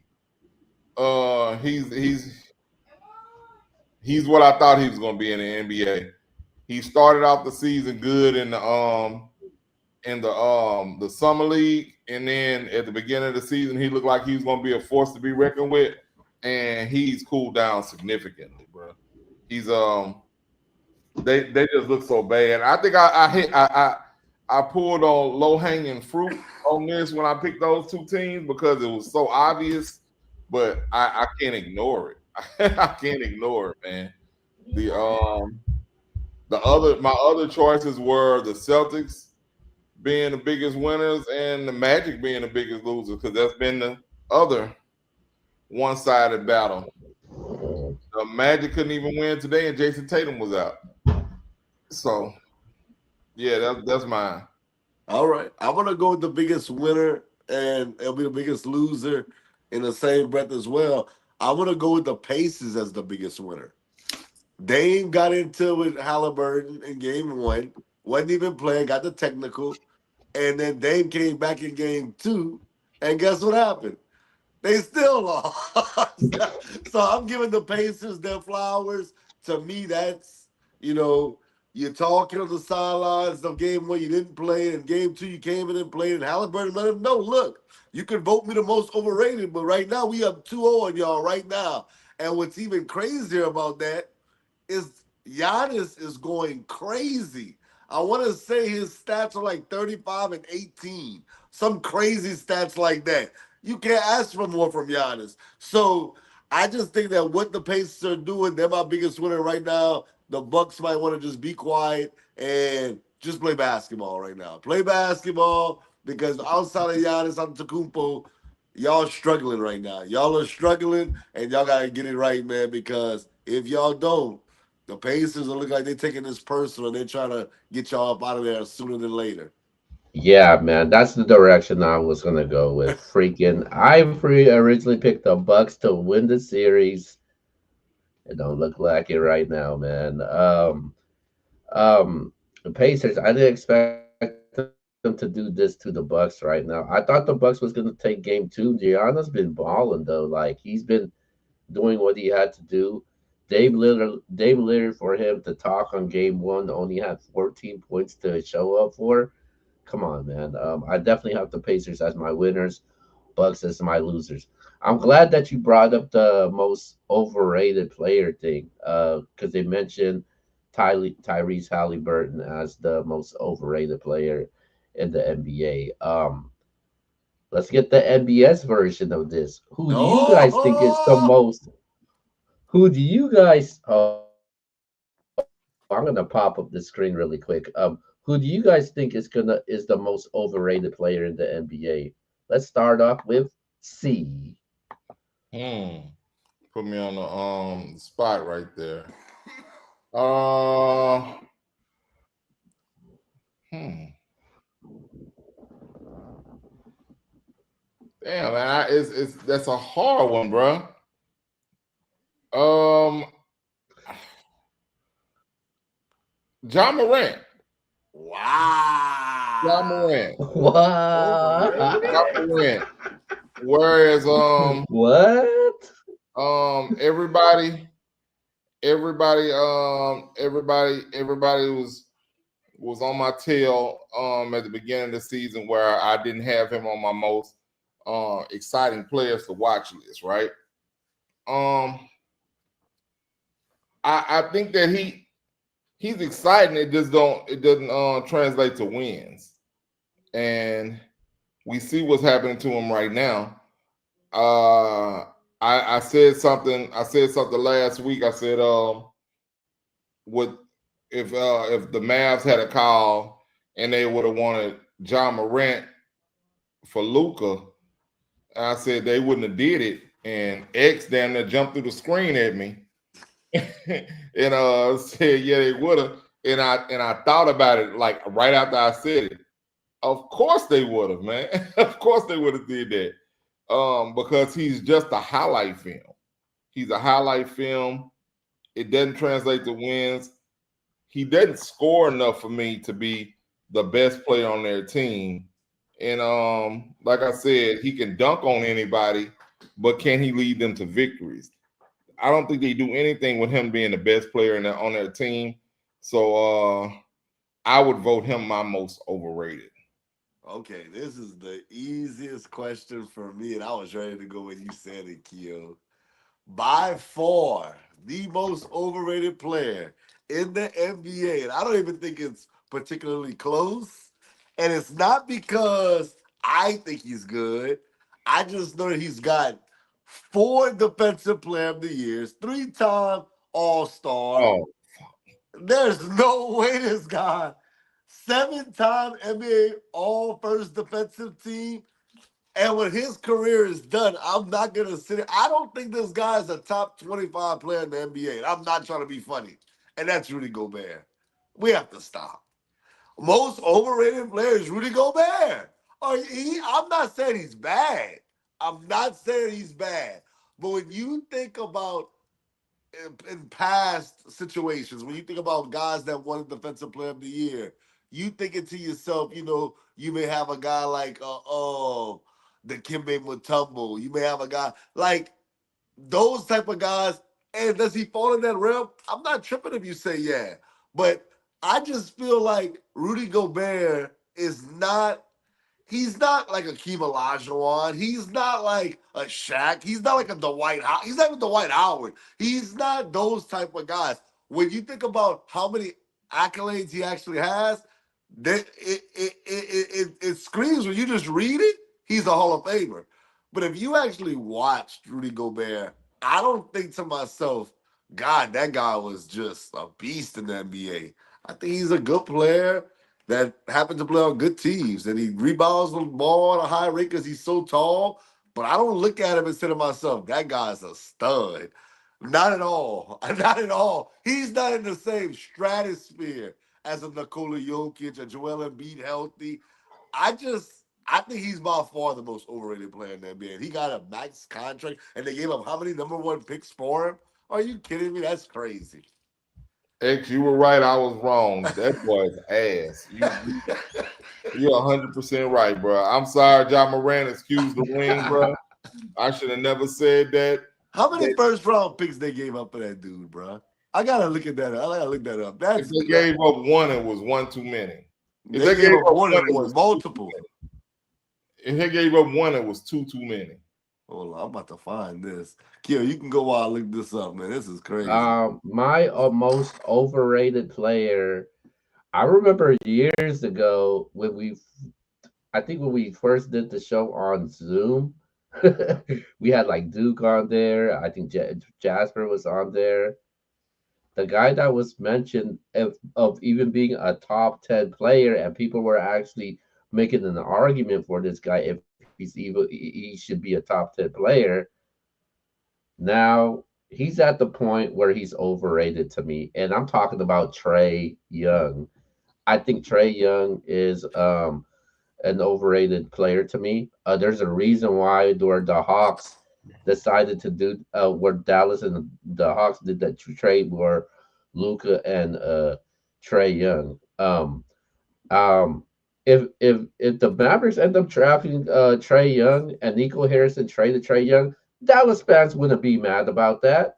um, um, uh, yeah, Trey Young is nowhere close to the player Luca is today. Like we look at Luca as one of the best players right now. Is in the playoffs. Trey Young only took the team to the conference finals once in his career, and it's been a downhill since. He's been in the trade rumor for quite some time. There was at the point where I don't know which one of you guys said that. Oh, the Pelicans should go after Trey Young instead of Dejounte Murray. And Trey Young's good. I would take Trey Young over Rudy Gobert. That's crazy. I don't know, Trey. I just expected more to him. I think people had like really high expectations for this guy, and at one point he was one of those big stars, and it looked promising for him. And I think his days down in Atlanta is numbered right now. They tried to put pieces around him also, and it just never worked out. I honestly feel like Trey Young is the most overrated NBA player to me. Just listen to this. The Timberwolves Patrick Beverly, Malik Beasley, Jared Vanderbilt, Leandro Bomoro, and the draft rights to center Walker Kessler, in addition to 4 first-round picks and a 2026 swap. Are you crazy? Rudy Gobert. They Wow. act like they was getting Kevin Durant or LeBron. I don't know what that is. That's But horrible. in his Gobert's defense, nobody's out here calling like Gobert like a superstar or his box office. Like Well, I'm saying he gets paid max money. He got traded for like a superstar. And is he good? I'm not. What are we talking about? Overrated. So everybody's in the chat. We're not saying these guys are bad. All these guys are good. But what I'm saying is Rudy Gobert, dog. If we start naming the best players in the NBA, I really don't believe if we get to 25, we're not Rudy Gobert's name is not coming up. Dallas got less for Luca. No, that's insane. Wow. Hey, the market's different over there. Boy, But I don't care what with that market you being said, the county market, but with supermarket, whatever. Right, right. with Lord, that shout out, hey, being but shout out said, to Rudy guys, Gobert. yeah. With that being said, man, let's get out of here and go to our shout outs, man. Let's Well, go. shout out to y'all, man. It was definitely fun. To everybody that tuned in tonight, this was not the official draft show. The official draft show is tomorrow. We'll be on for the first round. See, if you want to go somewhere and actually do, live somewhere, I don't know, wherever you want to go, watch the draft, I'm cool with that. Q will pull up. If you want to pull up, hey, man, inboxes, let us know. You can pull up on the draft show. I got a couple of people coming through talking about the draft. Shout out to Miss B. I gotta hit you up. I know you text me. I'll probably call you tomorrow, let you know what time you need to come through for the draft show. But anybody else that wants to come on and talk about their team and who they think they should draft, who's the best player, or call us out for what we said on this show, feel free to. We want all that smoke. We not ducking nothing. You And ain't gonna last like but not my least, answer. and last but not least, shout out to my daughters, man, my sons, my wife. Oh, my baby's graduating, y'all. And it's getting real, man. We posted Yay, cool. her graduation pictures, man. And we've been looking at her baby pictures, and it's getting real right now, man. And so shout out to my girl Yada, man. Daddy's proud of you, and we know you're gonna do a lot of great things. Debutante, I should have told you. See, my bad, bro. We going to a debutante next Saturday, bro. I could have got you some tickets. That's my fault. Where it's at, man? It's in rain. It's in rain, bro. It's in Oh rain. man, It's my yeah, bad. It's my bad. But definitely shout out to y'all, man. And yeah, man, we'll be on tomorrow. man. Tell her congratulations, bro. And I was looking at the post today too, man. I said, boy, this is crazy, man. We Yeah, just bro. know for real, them girls are really graduating, head to college and all that, bro. That is crazy, crazy. And I'm gonna tell you right now, bro. You're gonna cry like a baby, bro. You gonna cry like a baby when you go drop off in Ruston. Woo! And we I, go we go on Friday. We go on Friday, so I won't be able to do the second and third round, y'all. oh, y'all going to just check it out Friday? Yeah, they have like a visitors day for the students coming in. Yeah, man. I'm gonna give you Christian number, bro. Well, he in Monroe, but Okay. that's right up the street, man. Y'all need anything, he can come help you, show Okay. y'all around or whatever. It's Okay. all Man. good, man. But yeah, man. Me last with the shout outs. I was with Hunter Morgan, Tori, Krishna Lee, and Edward. Daddy, love y'all. I'll see you in just a second.